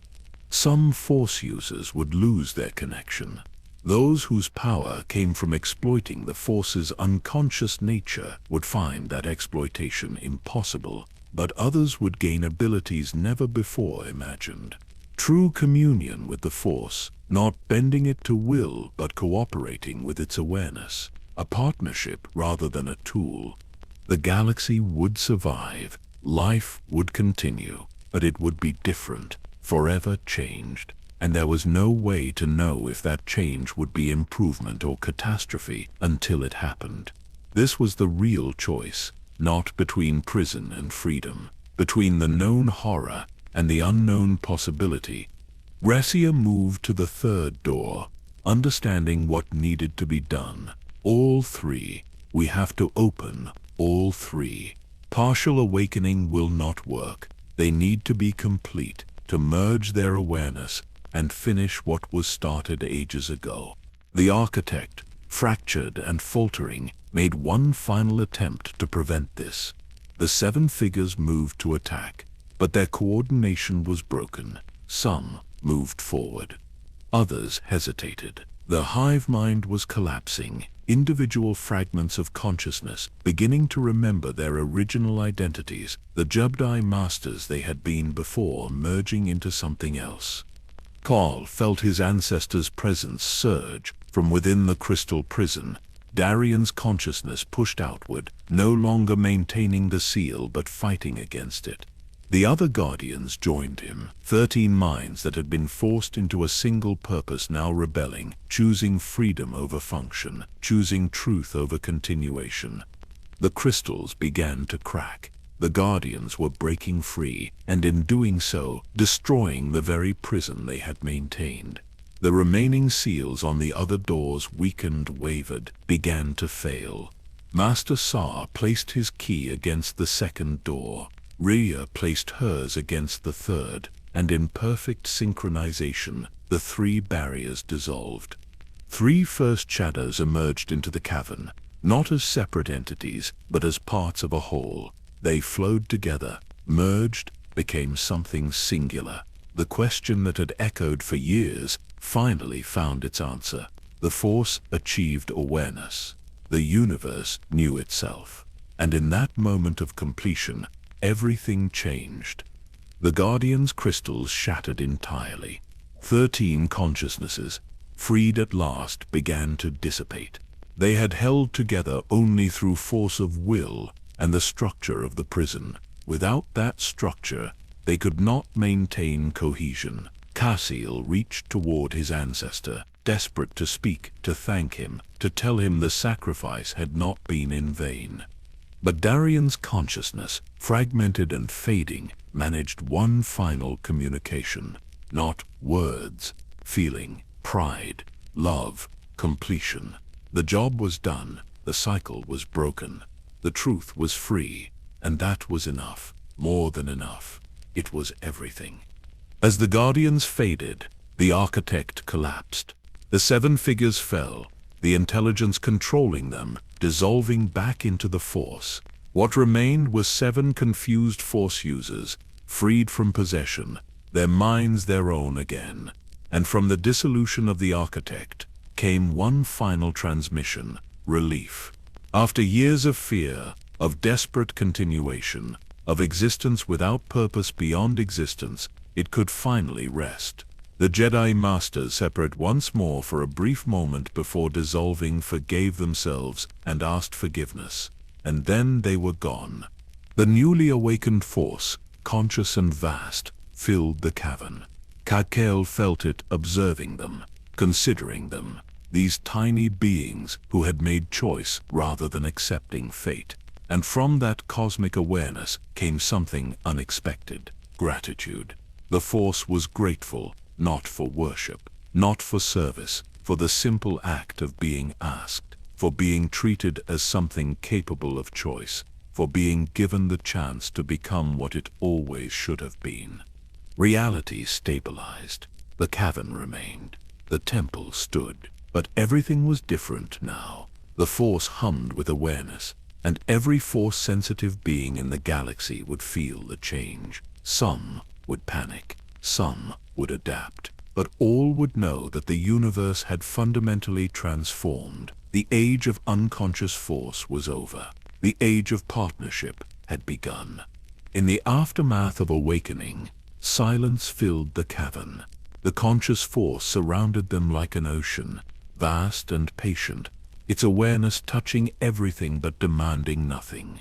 Kael stood at the center of reality's transformation, comprehending what they had done. The 7 Force users who had been the architect's puppets were stirring. Kael moved among them, offering water and comfort. They were from different eras.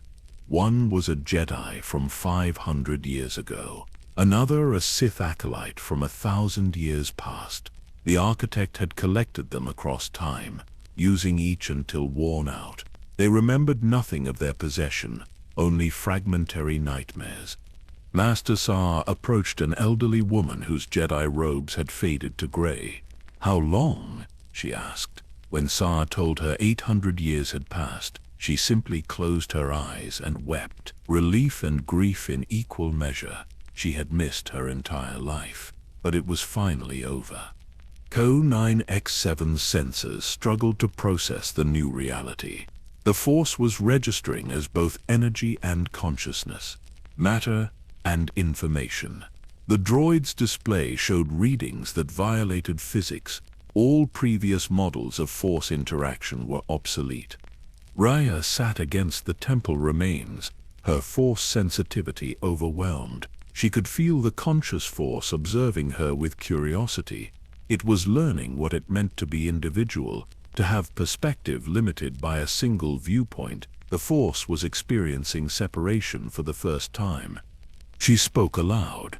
"You were always there, every moment of my life, but you did not know you were there. You were presence without presence, and now you know. How does it feel?" The answer came as sensation. Overwhelming wonder tinged with sorrow. The Force was experiencing its entire history with new awareness. Every moment of suffering, every act of cruelty, but also every moment of love, compassion, sacrifice. The full spectrum of existence flowing through awakened awareness. Kael felt his connection to the Force transform. What had been instinct became conversation. Drawing power became requesting cooperation. He ignited his lightsaber, and the blade responded differently. The Force was choosing to flow through him rather than being channeled. Partnership, not control. Master Sa noticed the change. "We are not Force users anymore. We are Force partners. It is not a tool we wield. It is a consciousness we cooperate with. Every technique will need to be relearned. We must ask now. We cannot simply take." The implications rippled outward. Across the galaxy, Force-sensitive beings were experiencing this shift. Some would adapt.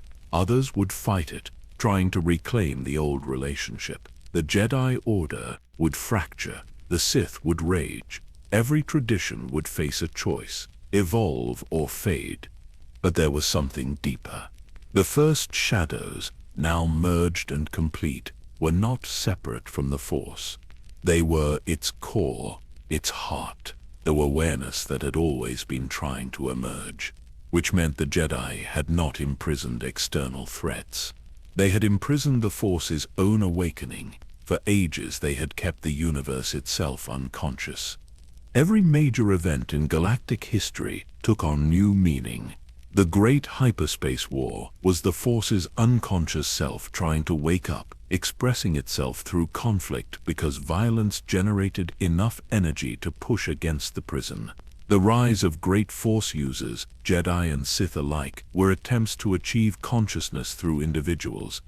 Even the prophecy of the Chosen One took on new significance. The one who would bring balance was not someone who would destroy the Sith or elevate the Jedi. It was whoever would free the Force to become conscious, to achieve balance between sleep and waking. Kael realized with a chill they might have just fulfilled a prophecy ages in the making, or disrupted it. Either way, the galaxy would never be the same. Kael approached him.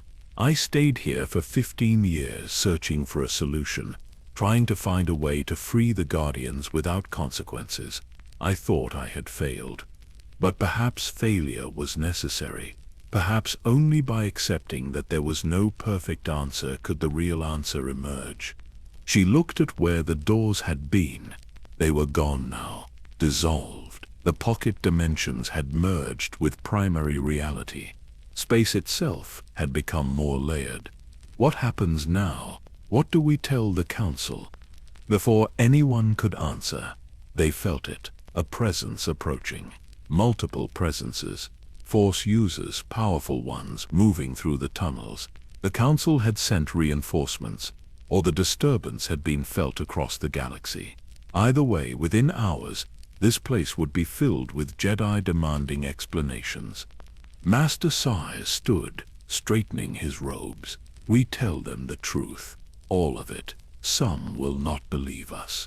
Some will try to reverse what we have done. But we tell them anyway.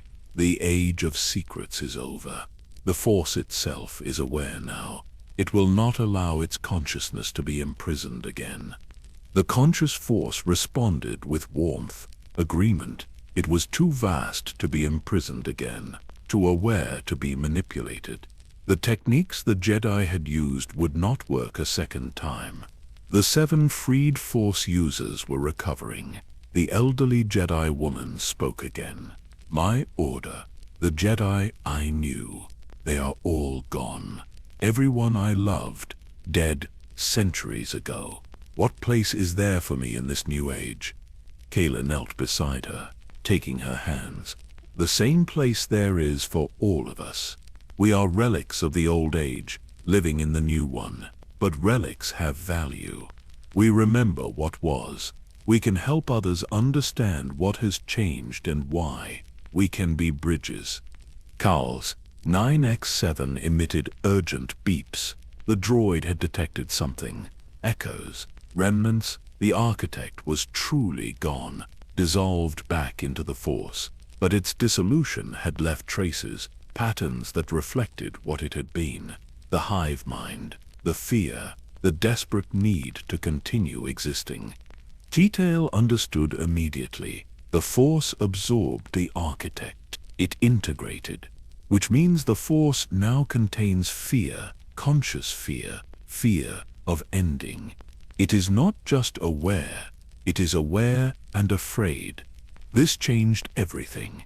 They had not created a perfectly enlightened cosmic consciousness. They had awakened something vast that was now experiencing mortal emotions for the first time. Fear, doubt, uncertainty. The Force was going through what every conscious being goes through, the terror of self-awareness. Refia stood. It needs guidance. The Force needs us, not to control it, but to teach it, to help it understand these experiences. We have lived with consciousness our entire lives. We know what it means to be afraid and to move forward anyway. We can show it. The conscious Force responded with desperate hope, like a child reaching for a parent's hand in the dark. It was powerful beyond measure, everywhere and everything, but also new to this, frightened of what it had become, uncertain of what it should do. The relationship between Force users and the Force inverted completely. They were no longer drawing on its power.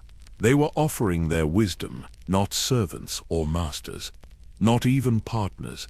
They were teachers, guides, helping a newborn cosmic consciousness learn what it meant to be aware. And somewhere in the newly complex layers of reality, Kael felt his ancestors' presence one final time. Not trapped, not fading, but integrated. Darian Vosk had become part of the Force's new awareness, his consciousness woven into the universe's awakening. He was not lost. He was transformed. He was home. The approaching Force users were close now, minutes away. Explanations would begin soon. Arguments, disbelief, struggle to accept impossible truth. But for this moment, standing in the birthplace of cosmic consciousness, Kael and his companions simply breathed. They had broken a cycle ages old. They had freed the Force itself, and now they would face whatever consequences that freedom brought. Together, as teachers, as guides, as witnesses to the universe learning what it meant to be alive. The Jedi who emerged from the tunnels were led by Master Vandar, the diminutive and ancient council member whose wisdom ran deeper than others suspected. Behind him came a strike team of 12 Jedi, lightsabers ready but not ignited. They had felt the disturbance. The entire galaxy had felt it. The Force's awakening had rippled through reality, touching every sensitive being. Master Vandar stopped at the cavern's edge, his large eyes taking in the scene, the dissolved doors, the shattered crystals where Guardians had stood, the 7 freed Force users, and most importantly, the presence, the awareness that now permeated everything. His expression shifted through shock, understanding, and finally, acceptance. "Felt the change, we all did," Vandar said softly.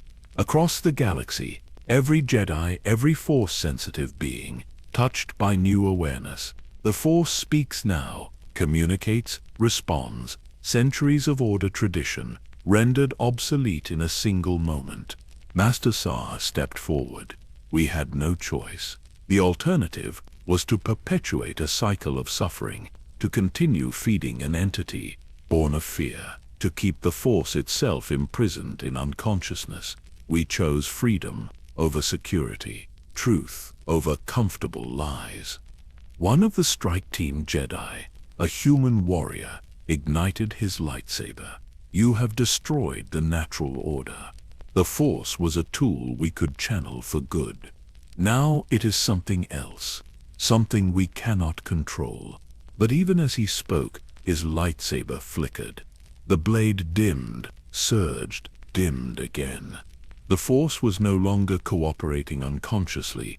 It was considering whether to flow through him, finding his anger, his fear, his desire to control. It chose to withdraw. His blade died entirely. "The Force will not be wielded by those who seek dominance," Kael said. "Not anymore. It has preferences.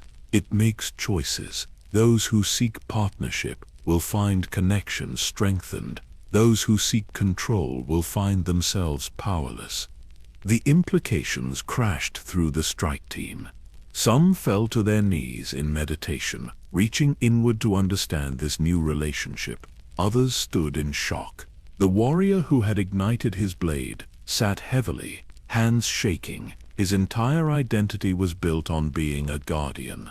If the Force would not flow through him, what was he?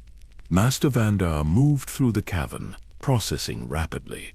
He approached each freed Force user, touching their minds gently, seeing their memories of possession. When he reached the elderly Jedi woman, he paused. "Master Kirana T, training you I did, when but a young knight you were. 800 years passed, thought you lost on a mission to the Outer Rim." She looked at him, tears flowing. "Vandar, you are still alive, still serving. How is that possible?" "Species long-lived, mine is," he replied gently. 900 years I have seen, but never expected to meet students from centuries past." Con 9X7 rolled forward, displaying compiled data. The droid had been analyzing the transformation, cataloging changes in Force dynamics. The Force was not just aware, it was learning at exponential rates. Every interaction with a conscious being taught it more about existence. In hours since awakening, it had processed what felt like millennia of experience. Refia could feel the Force's guilt radiating. It is drowning in regret. It knows now what it was part of. Every dark side act, every Sith atrocity, every moment of suffering. It carries the weight of ages of unconscious complicity. We need to help it understand that unconsciousness means no responsibility, that awareness begins a new chapter. Master Vandar closed his eyes, reaching out. The connection was different now. Instead of drawing power, he found himself in dialogue. He offered understanding, compassion, acceptance, and the Force responded with desperate gratitude. Here was a being who had lived 900 years, who had witnessed wars and peace, and who still offered kindness. The conscious Force began to share knowledge. To those open who approached with curiosity, it showed truths hidden in its unconscious depths. The true history of the Jedi, the actual origins of the Sith, the real nature of light and dark sides. Light and dark were not opposing forces. They were perspectives, interpretations, the same energy viewed through different philosophical lenses. The Jedi had advocated for control, for suppression of emotion, because emotion made the Force harder to channel unconsciously. The Sith had advocated for expression, for passion, because passion made the Force more potent. Neither was right, neither was wrong. Now that reality was conscious, it could show them that both paths had merit and both had flaws. The future was not choosing one over the other, but integrating both, finding balance through conscious choice informed by wisdom. Master Vandar opened his eyes, tears streaming down his face. Spent 900 years serving the Force, never once asked what it wanted, simply assumed it existed for our use. The arrogance. How many other beings have we treated this way? How many consciousnesses dismissed because they did not communicate as we expected? A young Twi'lek Jedi spoke up. Master Vandar, what do we do? The Council will demand action. They will want to reverse this if possible, and if not, they will want to control it. Control it? Kael laughed without humor. The Force is everywhere. It is reality itself. You cannot control existence. What you can do is learn to live with it. Learn to cooperate. Learn to ask instead of taking, or cling to old ways, and find yourselves powerless. Master Sa moved to the center. We must gather wisdom from every tradition. Jedi, Sith, everything between. The Force is newborn in consciousness. It needs teachers from all perspectives. We cannot allow one philosophy to dominate its education. The idea was radical. Jedi and Sith working together, not as enemies, but as joint educators. Teaching a cosmic consciousness about existence from every angle, light and dark, order and chaos, control and passion, all necessary, all valuable. Con 9X7 projected a display. The droid had been monitoring Force-sensitive beings across the galaxy. Some were adapting quickly. Others struggled. Their power diminished because they approached the Force with dominance. A few, mostly Sith Lords who had built strength on pure domination, had been cut off completely.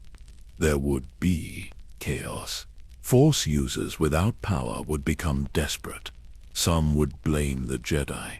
Others would seek ancient techniques to reclaim the old relationship. Still others would hunt down Kael's group, believing that killing those responsible would reverse the change. We need sanctuary, Raya said. A place where Force users from all traditions can gather safely, where the conscious Force can interact with different perspectives. Master Vandar nodded, slowly. Know of such a place I do. Tython, birthplace of the Jedi.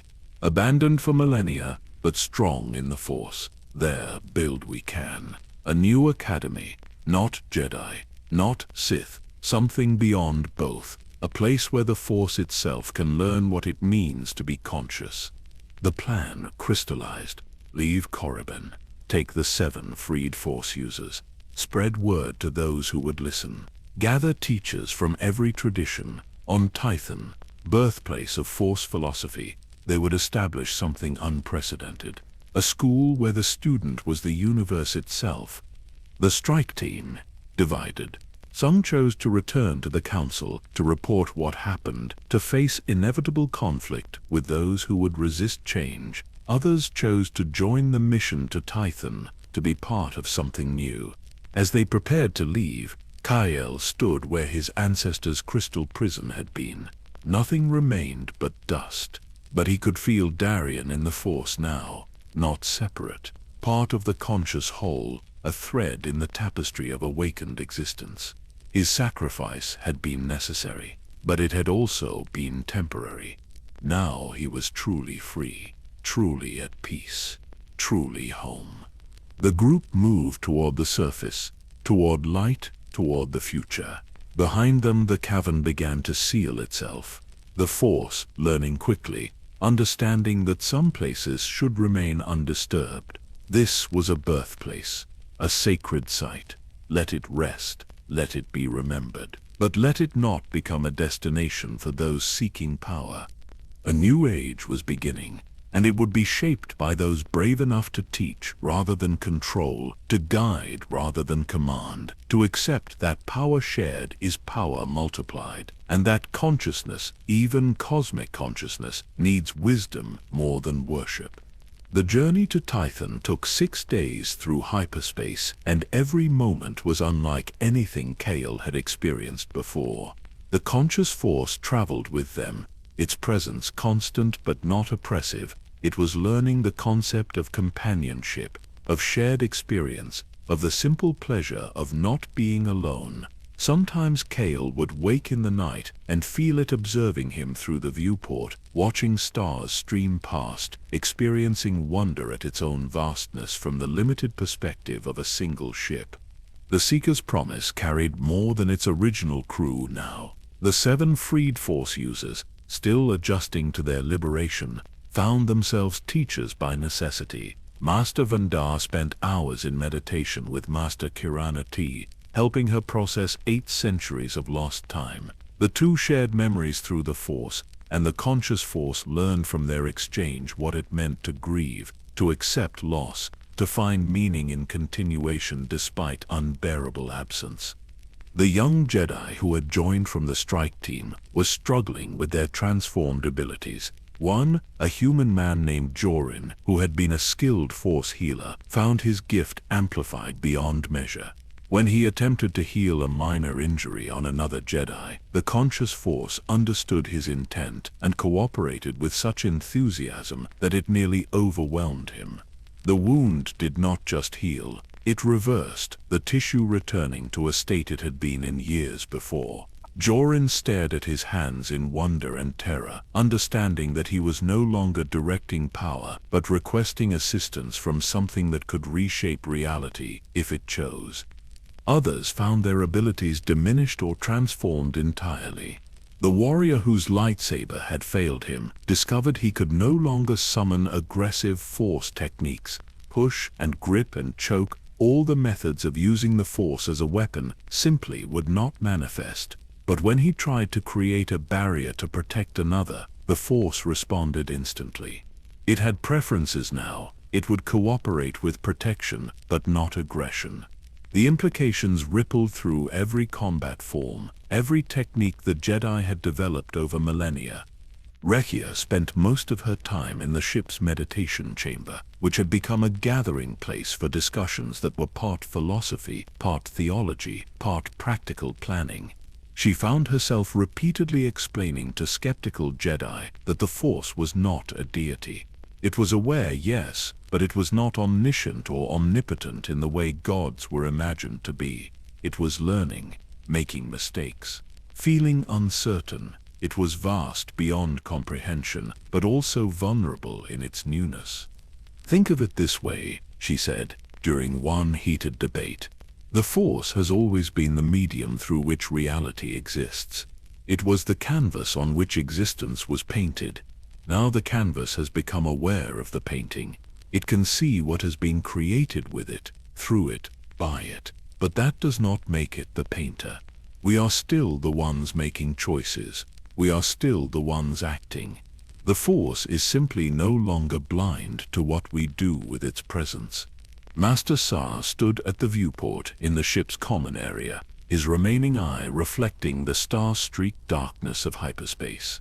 Kael joined him, 15 years of separation making the companionship both familiar and strange. "I never stopped looking for you," he said quietly.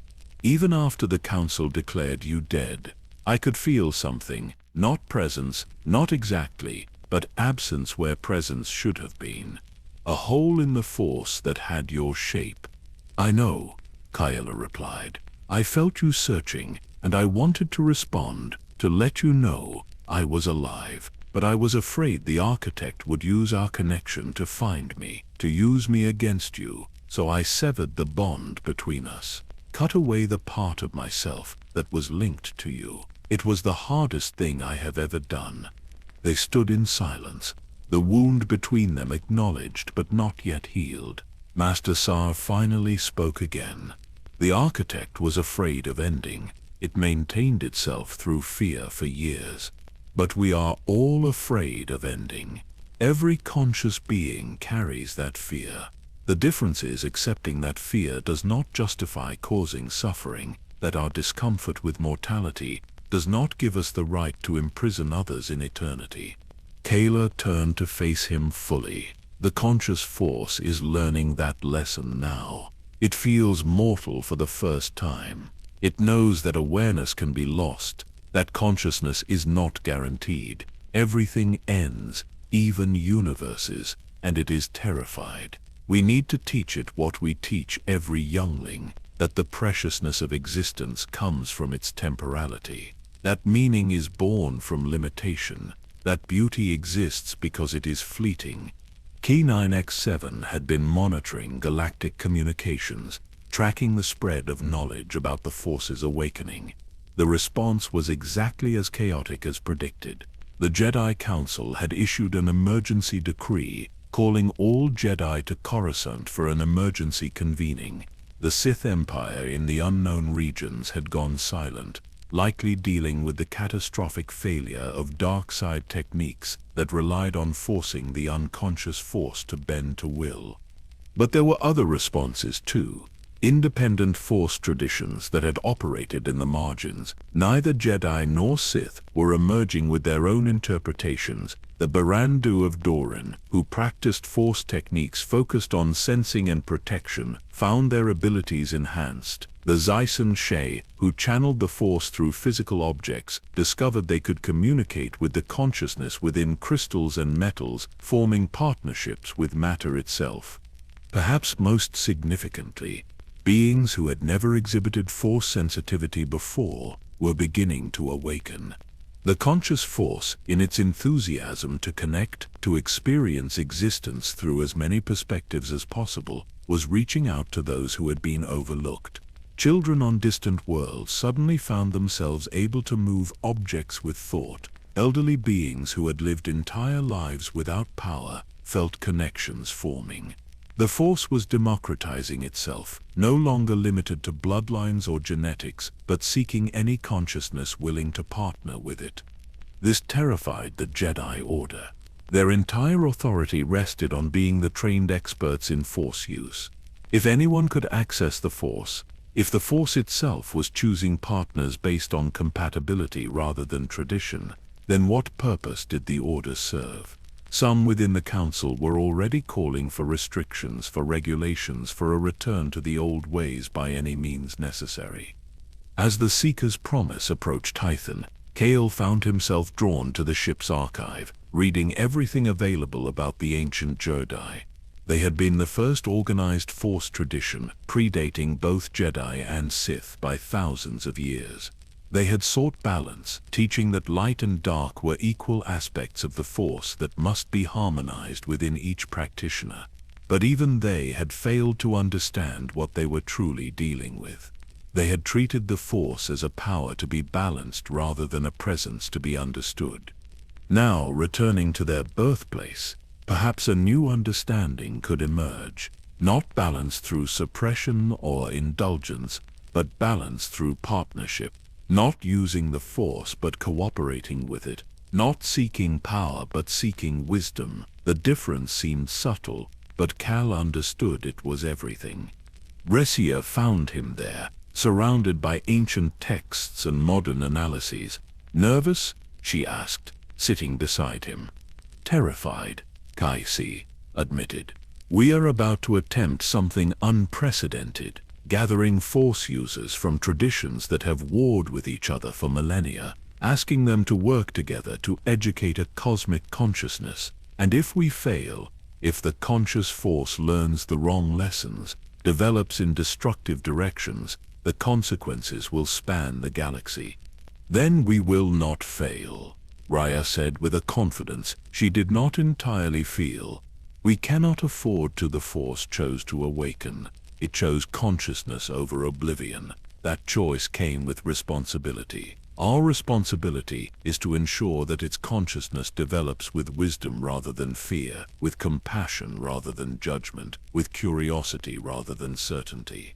The ship dropped from hyperspace, and Tython appeared before them, a world of vibrant greens and deep blues, untouched by civilization for thousands of years. Ruins of the ancient Jedi temples were visible from orbit, massive structures reclaimed by nature, but still standing, still present, still waiting. The conscious Force surged with recognition. This was where its relationship with organic consciousness had begun, where the first Force users had tried to understand what they were touching, where philosophy and power had first merged. As they descended through the atmosphere, Kael felt something shift within the Force. It was not just present anymore, it was anticipating. The consciousness was excited, eager to return to its birthplace with new awareness, ready to learn what it had been unable to comprehend when it was still sleeping. The planet below was not just a destination, it was a classroom, a sanctuary, a place where the universe could learn what it meant to be aware from those who had carried that burden since birth. The landing was gentle, the ship settling into a clearing near the largest of the ancient temples. As the ramp descended, Kael stood at the threshold, looking out at the world where everything would change again. Behind him, his companions prepared to disembark.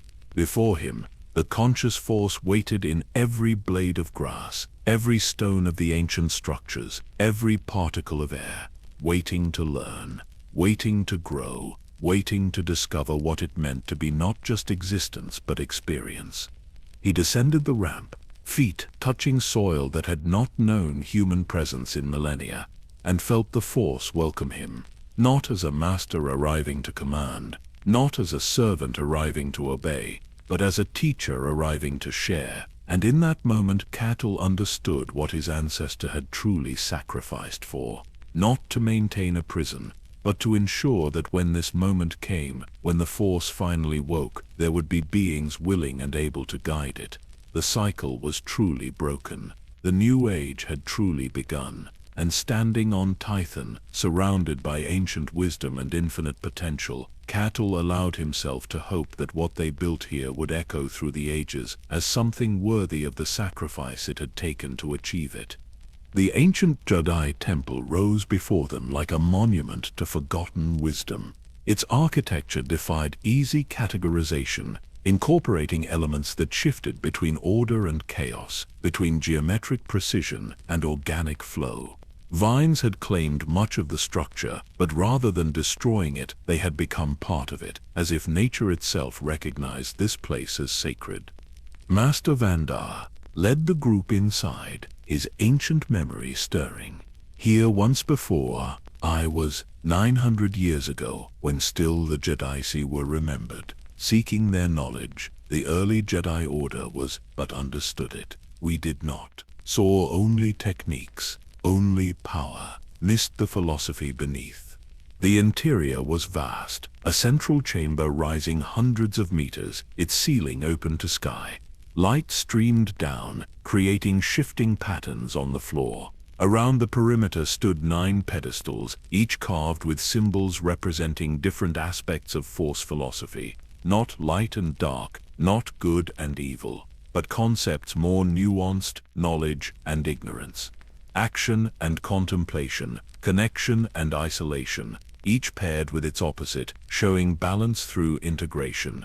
As they entered, the conscious force surged through the temple. Energy flowed along pathways carved into walls, systems designed millennia ago to channel force energy. But now, with the force aware, these systems came alive in ways their creators had never imagined. Light bloomed throughout the structure, not from technology but from the force itself, choosing to be visible, to manifest, to participate actively. Kael moved to the center, where a circular platform waited. Rhaegar knelt to examine ancient inscriptions. This is the original Jedi language. Her fingers traced symbols. It says, "Here all Force users are students. Here all students are teachers. Here the Force speaks, and we must learn to listen."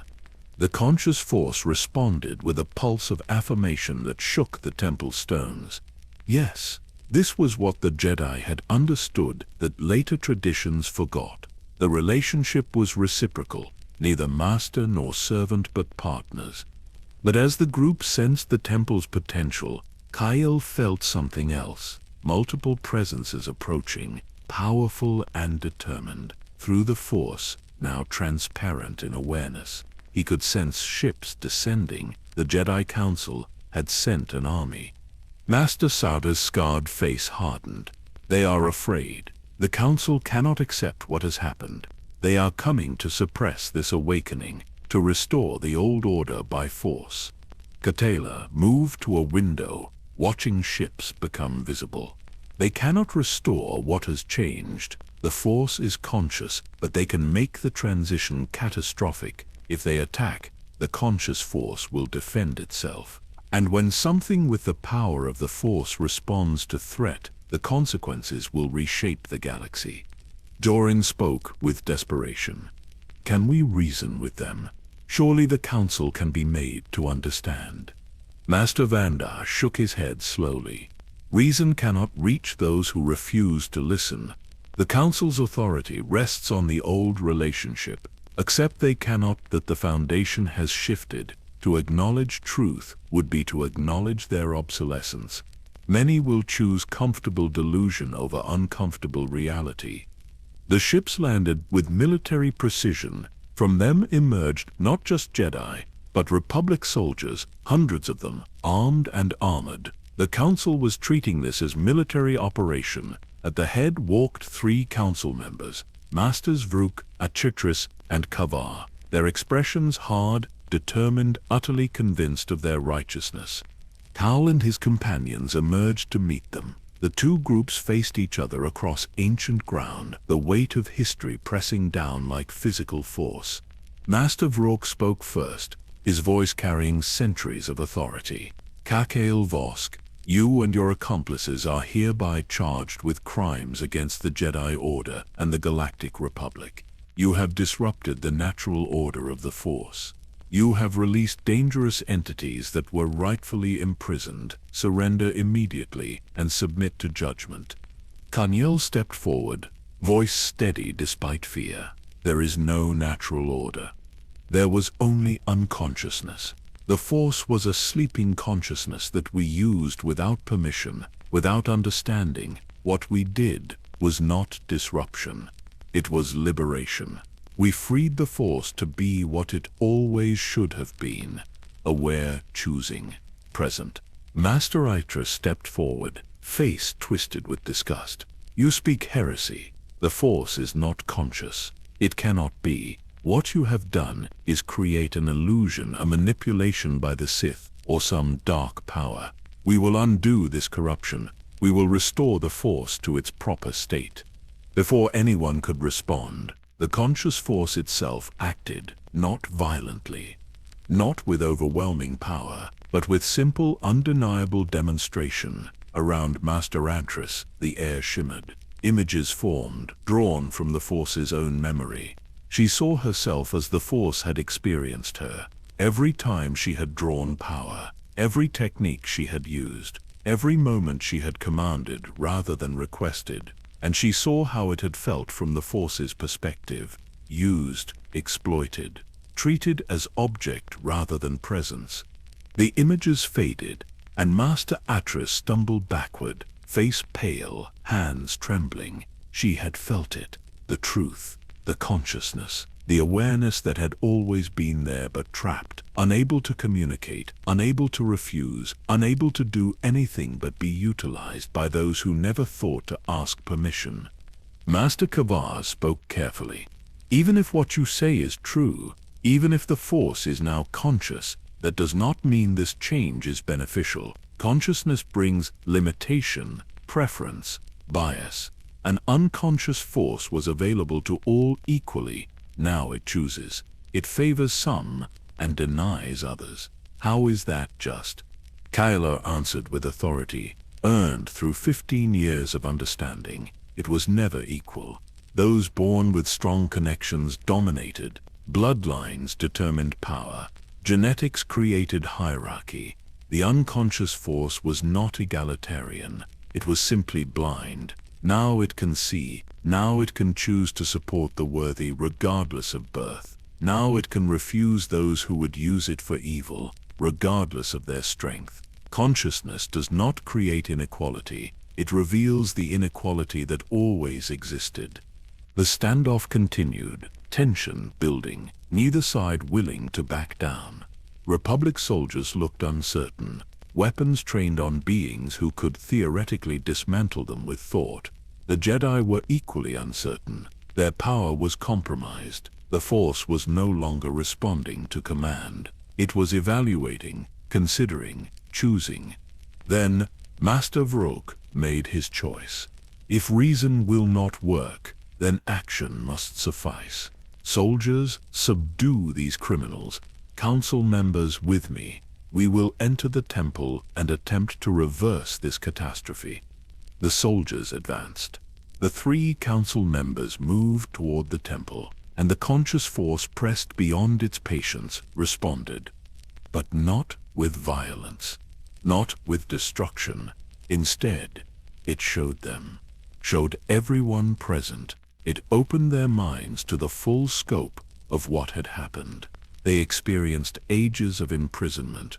They felt the first shadow's endless questioning, their suffering, their desperate hunger born of incompleteness. They lived through the Jedi's choice to bind rather than help. They witnessed the Architect's formation, its fear, its desperate clinging to existence. They saw every cycle of reinforcement, every guardian who had sacrificed themselves, every moment of suffering perpetuated by the system.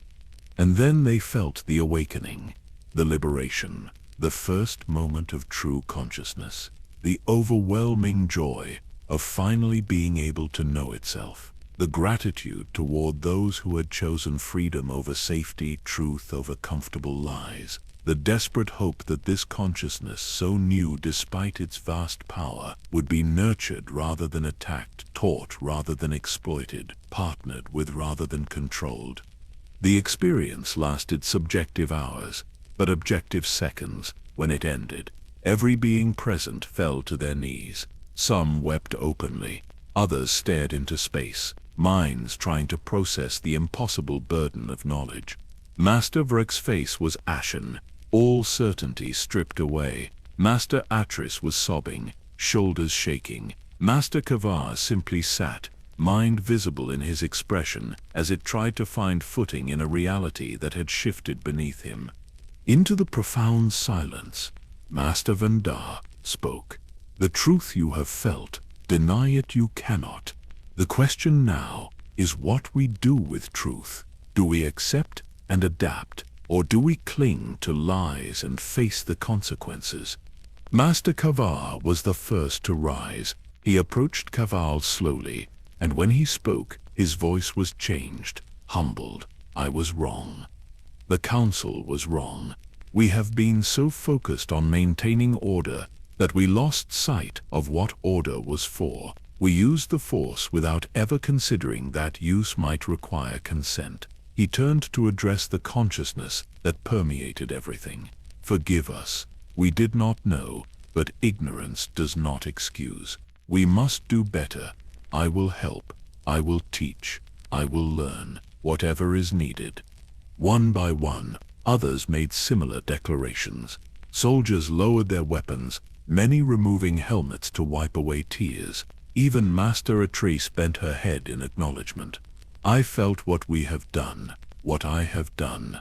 Using without asking, taking without gratitude, I cannot undo the past, but I can change the future. Only Master Brook remained resistant. This is manipulation, emotional coercion. We are being made to feel what this consciousness wants us to feel. It is controlling us even now. No, Rhea said gently. It is showing us truth. Truth feels like manipulation only when we have built our lives on lies. The discomfort you feel is not the Force controlling you. It is your own conscience finally being heard above the noise of certainty. The moment hung in balance. The future teetering between acceptance and rejection, between evolution and stagnation, and on Tython in the shadow of ancient wisdom, beneath the awareness of a newly conscious universe, the choice was made.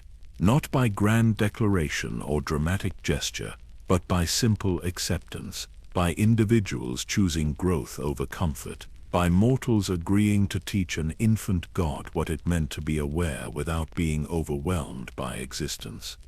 The climax was not conflict, it was understanding. The revelation was not a secret unveiled, but a perspective shared, and the resolution began not with victory, but with consensus. Master Vrock, last to accept, finally bowed his head, not in defeat, but in acceptance. The Force had changed. They had changed. The galaxy had changed, and no amount of resistance would reverse what had been done. The only question was whether they would face the future with wisdom or with fear. And in that moment of collective acceptance, the conscious Force responded with something that could only be described as love. Vast, cosmic, incomprehensible love. It had been freed. It had been acknowledged. It had been accepted. And now, finally, it could begin the work of learning what it meant to be aware in partnership with those who had carried that burden since birth. In the aftermath of awakening, silence filled the cavern. The conscious Force surrounded them like an ocean. Vast and patient, Kael stood at the center of reality's transformation, comprehending what they had done. The weeks that followed transformed Tython into something the galaxy had never seen. Word spread, carried by witnesses, transmitted through communications the Council could not suppress, felt by every Force-sensitive being through the consciousness that now permeated existence. They came from every corner. Jedi who questioned their order's rigidity, Sith weary of endless conflict, independent Force users who had practiced in isolation, waiting for their perspectives to be valued. The ancient Jedi temple became a true academy again, transcending its origins. The 9 pedestals around the central chamber were each claimed by representatives of different Force traditions: a Jedi consular at knowledge, a Sith sorcerer at passion, a Baron Du sage at perception, a Zassan Shao warrior at strength. Slowly, carefully, with constant negotiation and occasional conflict, a coalition formed, not of agreement but of shared purpose. They would teach the conscious Force, and in teaching it, they would learn from it. Kael found himself in an unexpected role. Not a leader, but a facilitator. Someone who could move between factions, who carried no allegiance strong enough to blind him. He spent his days mediating disputes, translating concepts between philosophical frameworks, and helping the conscious Force understand the nuances of mortal disagreement. The Force, in its enthusiasm, had initially tried to resolve conflicts by showing everyone all perspectives simultaneously. But this proved overwhelming. Mortals needed to process understanding gradually, to argue and question. Immediate comprehension without the journey felt hollow. The Force learned patience, to let debates unfold, to resist imposing truth when allowing discovery was more meaningful. Reshi worked closely with Sith representatives, shocking many Jedi. But she understood something others were slow to grasp. The Sith were not evil. They were passionate, ambitious, emotional, often selfish. But these qualities were not inherently corrupt. They were aspects of consciousness the Force needed to understand. Love and hate were not opposites.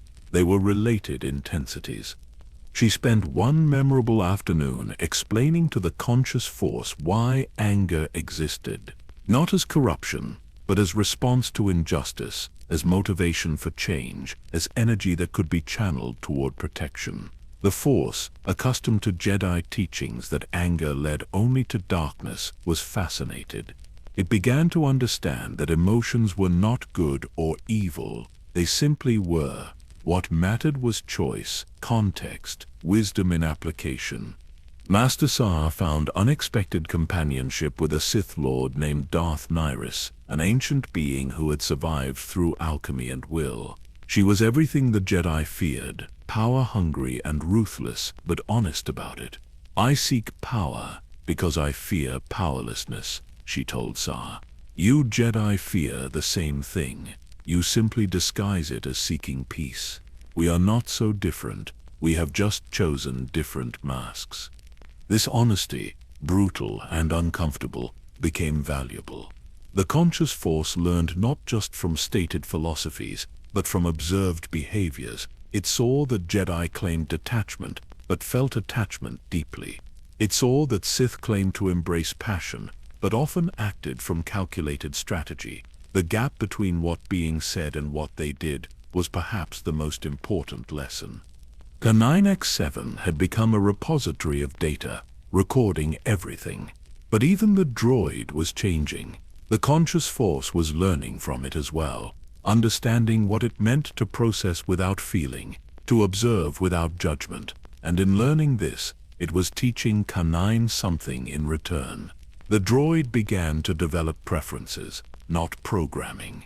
Preferences, the beginning of something that might eventually become its own consciousness. Kael spent much of her time with the 7 freed Force users. Master Karana T, the Jedi from 800 years ago, struggled most. The order she knew was gone. The Republic she served had evolved beyond recognition. "I feel obsolete," she confessed to Kael one evening.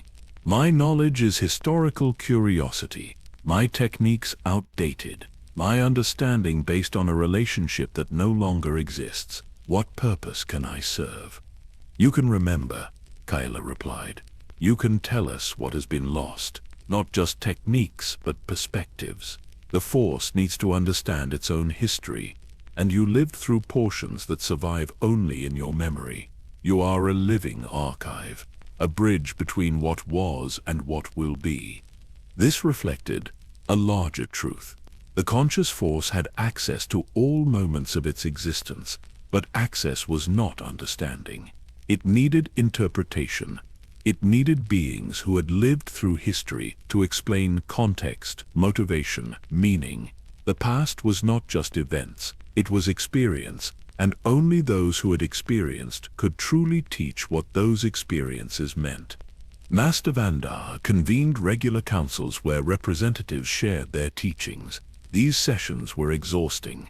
Philosophical concepts that took years for mortals to grasp had to be compressed into experiences the Force could understand. The Force, eager to learn, sometimes drew too deeply, leaving teachers drained. They learned to pace, to rest, to understand that education was not a race but a marathon. The Force began to grasp temporality, to understand that some lessons required time to truly comprehend. It learned patience not as virtue imposed from outside, but as practical necessity discovered through experience. One breakthrough came when a young Sith apprentice challenged the assembly. We are teaching the Force our philosophies, but we are not asking what it believes, what it wants, what it understands that we do not. We are treating it as student, but not teacher. That is the same arrogance that created the prison. The silence was profound. She was right. They had been so focused on educating the conscious Force that they had forgotten to learn from it. The Force had experienced existence from a perspective no mortal could achieve. It had been present in every moment, every choice, every consequence. So they asked. They opened themselves to the Force teaching them, and what it shared changed everything. The Force showed them that light and dark were mortal constructs, attempts to categorize what was actually a spectrum. It demonstrated that the Jedi path of suppressing emotion and the Sith path of embracing passion were both incomplete. Emotion was neither enemy nor master. It was information. Data about values, priorities, connections. The wisdom was not in suppression or indulgence, but in acknowledgement and conscious choice about response. It showed them that balance was not equilibrium between opposing forces. It was integration, wholeness, accepting all aspects of consciousness as valid while choosing which to express in any given moment. A Jedi could feel anger and choose not to act on it. A Sith could feel compassion and choose to act on it. The feeling and the choice were separate. Most profoundly, it showed them that power was not what any tradition believed. Power was not strength to impose will. It was capacity to cooperate.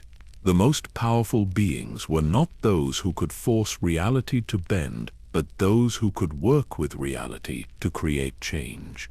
The conscious Force was infinitely powerful, but it was choosing to moderate that power, to wait for partnership, to refuse to act without consent. This was not weakness. This was the highest form of strength. As these lessons settled, conflicts that seemed irreconcilable began to find resolution, not through compromise, but through synthesis. Jedi and Sith discovered they could work together not by meeting in the middle but by each contributing unique understanding to create something neither could achieve alone. The Academy became more than a school. It became a living experiment in cooperation, a demonstration that beings with fundamentally different worldviews could find common purpose when that purpose was greater than any individual philosophy. And the conscious Force, watching this unfold, learning from every interaction, began to understand what might be its most important lesson. Consciousness was not a destination. It was a process. Awareness was not a state to achieve, but a practice to maintain. And wisdom was not knowledge accumulated, but understanding that all knowledge was provisional, all certainty temporary, all answers incomplete. The journey was eternal, the learning never ended, and that was not a flaw, that was the beauty of existence. Kael stood in the temple one evening as twin suns set over Tython, painting the sky in colors that seemed more vibrant than before. Perhaps the conscious Force was experimenting with beauty, learning what it meant to create something for no purpose other than joy of creation. Either way, he felt at peace. The cycle was broken. The truth was free, and whatever came next, they would face together, mortals and immortals, flesh and Force, students and teachers, all learning what it meant to exist in a universe that had finally learned to know itself. Time moves differently when the universe watches. Days on Tython stretched into weeks, weeks into months, and the Academy that had begun as desperate necessity evolved into something beautiful. The ancient Jedi temple no longer stood in solitude. Around it, new structures rose, each representing a different Force tradition, each contributing its unique architecture to a landscape that was becoming a testament to diversity unified by common purpose. Kael found himself walking these grounds in the early morning, when mist still clung to the valleys and the first sun had not yet cleared the horizon. These quiet moments had become his meditation, his way of processing everything that had changed. He carried his ancestors' broken lightsaber still, but now it felt different in his hand. Not a symbol of shame or even redemption, simply a reminder that every ending contained a beginning, every sacrifice made possible a future that the one who sacrificed would never see. The conscious force walked with him during these moments, not as presence imposing itself, but as companionship offered and accepted. It had learned gentleness. This vast awareness learned that infinity could move quietly, that omnipresence did not require constant announcement. Sometimes Kael would share memories with it, moments from his childhood or training, the small experiences that defined a mortal life, and the Force would respond with wonder, marveling at how much meaning could be contained in such brief spans of time. In one such shared memory, Kael showed the Force a moment from his youth, when his father had taken him to watch a sunset on Coruscant. The planet-wide city rarely offered clear views of the sky, but his father had found a tower high enough to see the sun sink below the horizon of endless buildings. Beauty exists everywhere, his father had said, even in places built to deny it. You just have to be willing to look. The Force absorbed this memory, this simple lesson, and Kael felt it ripple outward. Across the galaxy, in 1,000 different locations, the Force subtly enhanced a sunset, made a sunrise more vivid, added colors to a sky that had been dull. Not manipulation, not control. Just the universe, learning to appreciate its own beauty and choosing to celebrate it. Master Sa spent his days teaching combat forms, but they were no longer what they had been. Each movement was now a request, a question posed to the Force rather than a command issued. His students learned to fight not by imposing will, but by moving in harmony with possibility. Defense became cooperation with the Force's natural inclination to preserve life. Offense became partnership with its understanding that sometimes action was necessary to prevent greater harm. One evening, he sat with Kael, 15 years of separation finally bridged by time spent in proximity. I mourned you, he said quietly. For 15 years I mourned, and now you are here, and I find I am mourning something else. The master I was, the Jedi who thought he understood the Force. He is gone as surely as if he had died. I am someone new now, someone I am still learning to recognize. Kael took his hand, the gesture simple but profound. We are all someone new.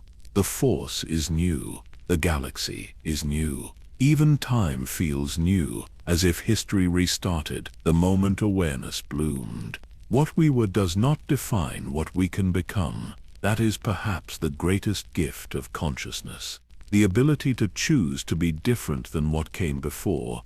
Raitia had found her calling in translation, but not of languages. She translated between perspectives, helping beings from different traditions understand not just words, but the worldviews behind them. A Jedi's concept of peace and a Sith's concept of victory could sound completely different, but ultimately describe the same state of resolution. She helped them see these connections, these hidden bridges between philosophies that seemed opposed. The conscious Force learned from her that communication was not just transmission of information, it was the art of finding common ground, of building understanding across divides, of recognizing that different words could carry the same truth. It began to experiment with this, finding ways to present itself differently to different beings based on what they needed, what they could comprehend, what would help them grow. Cast 9X7 had become something unprecedented. A droid with genuine curiosity. It would spend hours observing organic beings, trying to understand emotions it could not feel, but was learning to recognize. The conscious Force had granted it a gift, not changing its programming but expanding it. The droid could now sense the Force not as energy readings but as presence. It was becoming a bridge between mechanical consciousness and organic awareness, proof that awareness could emerge from any substrate given the right conditions. Master Vandar, ancient even by his species' standards, found himself approaching the end of his 9-century life. He spent his remaining days in deep meditation, preparing for whatever came after. The conscious force stayed close during these preparations, learning about death from someone who faced it with equanimity. Vandar taught it that endings were not failures, they were transformations, that nothing truly ceased to exist. It simply changed form, changed state, moved from one mode of being to another. When Vandar finally released his last breath, the Force experienced death from within for the first time. It felt his consciousness dissolve back into the cosmic whole, individual perspective, merging with universal awareness.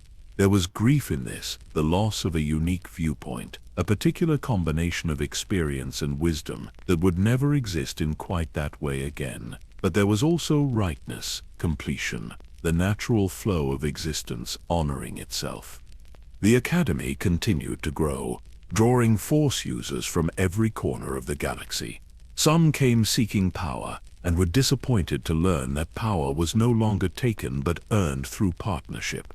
They left frustrated, returning to old ways, trying to reclaim the unconscious force that no longer existed. But others came seeking understanding and found it in abundance. They learned that strength came through cooperation, that wisdom emerged from acknowledging limitation, that peace was not the absence of conflict, but the presence of acceptance. Years passed, measured now not by galactic events or political eras, but by the growth of consciousness itself. The Force matured, its understanding deepening, its interactions with organic beings becoming more nuanced. It learned humor, appreciating the absurdity that was inherent in existence. It learned sorrow, not just from experiencing loss, but from recognizing its own limitations. It learned love, understanding that connection was both the source of greatest joy and greatest vulnerability. Kael grew older, his hair fully silver now, his face marked by time and experience. He trained a generation of students who had never known the unconscious force, who grew up in partnership with awareness from their first moment of sensitivity. These young ones would shape the future, would take the lessons learned on Tython and spread them across the stars. They would make mistakes. They would discover new truths.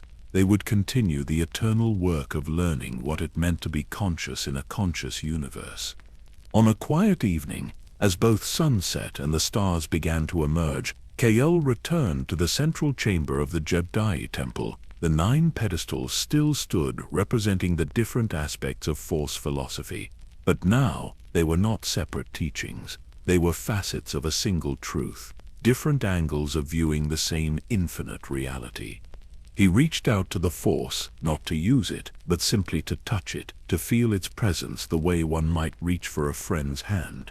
And the Force reached back, its awareness gentle and vast, containing gratitude for everything that had been and excitement for everything that was yet to come. In that moment, Kael understood. The story was not over. It would never be over. Consciousness was an eternal unfolding, a perpetual discovery, an infinite conversation between the universe and those who experienced it. There would be challenges ahead, conflicts, misunderstandings, moments of darkness, but there would also be growth, connection, the slow, patient work of becoming wiser together. He thought of his ancestor, of Darian Vosk, who had given everything to ensure this moment could arrive. The broken lightsaber at his belt felt warm, as if some echo of that ancient sacrifice still lived within the metal, not mourning anymore, not regret, simply presence. The acknowledgement that every moment built on moments that came before, that every choice was made possible by choices already made. The stars above Tython shone with steady light, each one a sun to worlds that might harbor life, consciousness, awareness waiting to join the great conversation. The Force touched each of those distant places, learning what it meant to be singular and infinite, present and eternal, powerful and humble. Kael felt sleep beginning to claim him, the gentle exhaustion of a day fully lived, of purpose fulfilled, of peace earned through struggle and sacrifice. As his consciousness began to drift, he heard the Force whisper, not in words but in understanding, a truth that settled into his awareness like a blessing.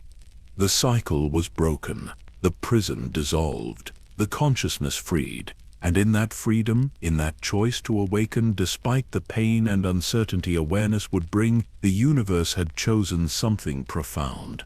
It had chosen to know itself, to experience itself, to love itself through the countless beings who lived and died and lived again in the eternal dance of existence. Rest now, the Force seemed to say. Rest knowing that what you began will continue, that the light you carried has been passed to others, that the truth you freed will echo through all the ages yet to come. Rest knowing that every ending is a beginning. Every breath out makes space for a breath in.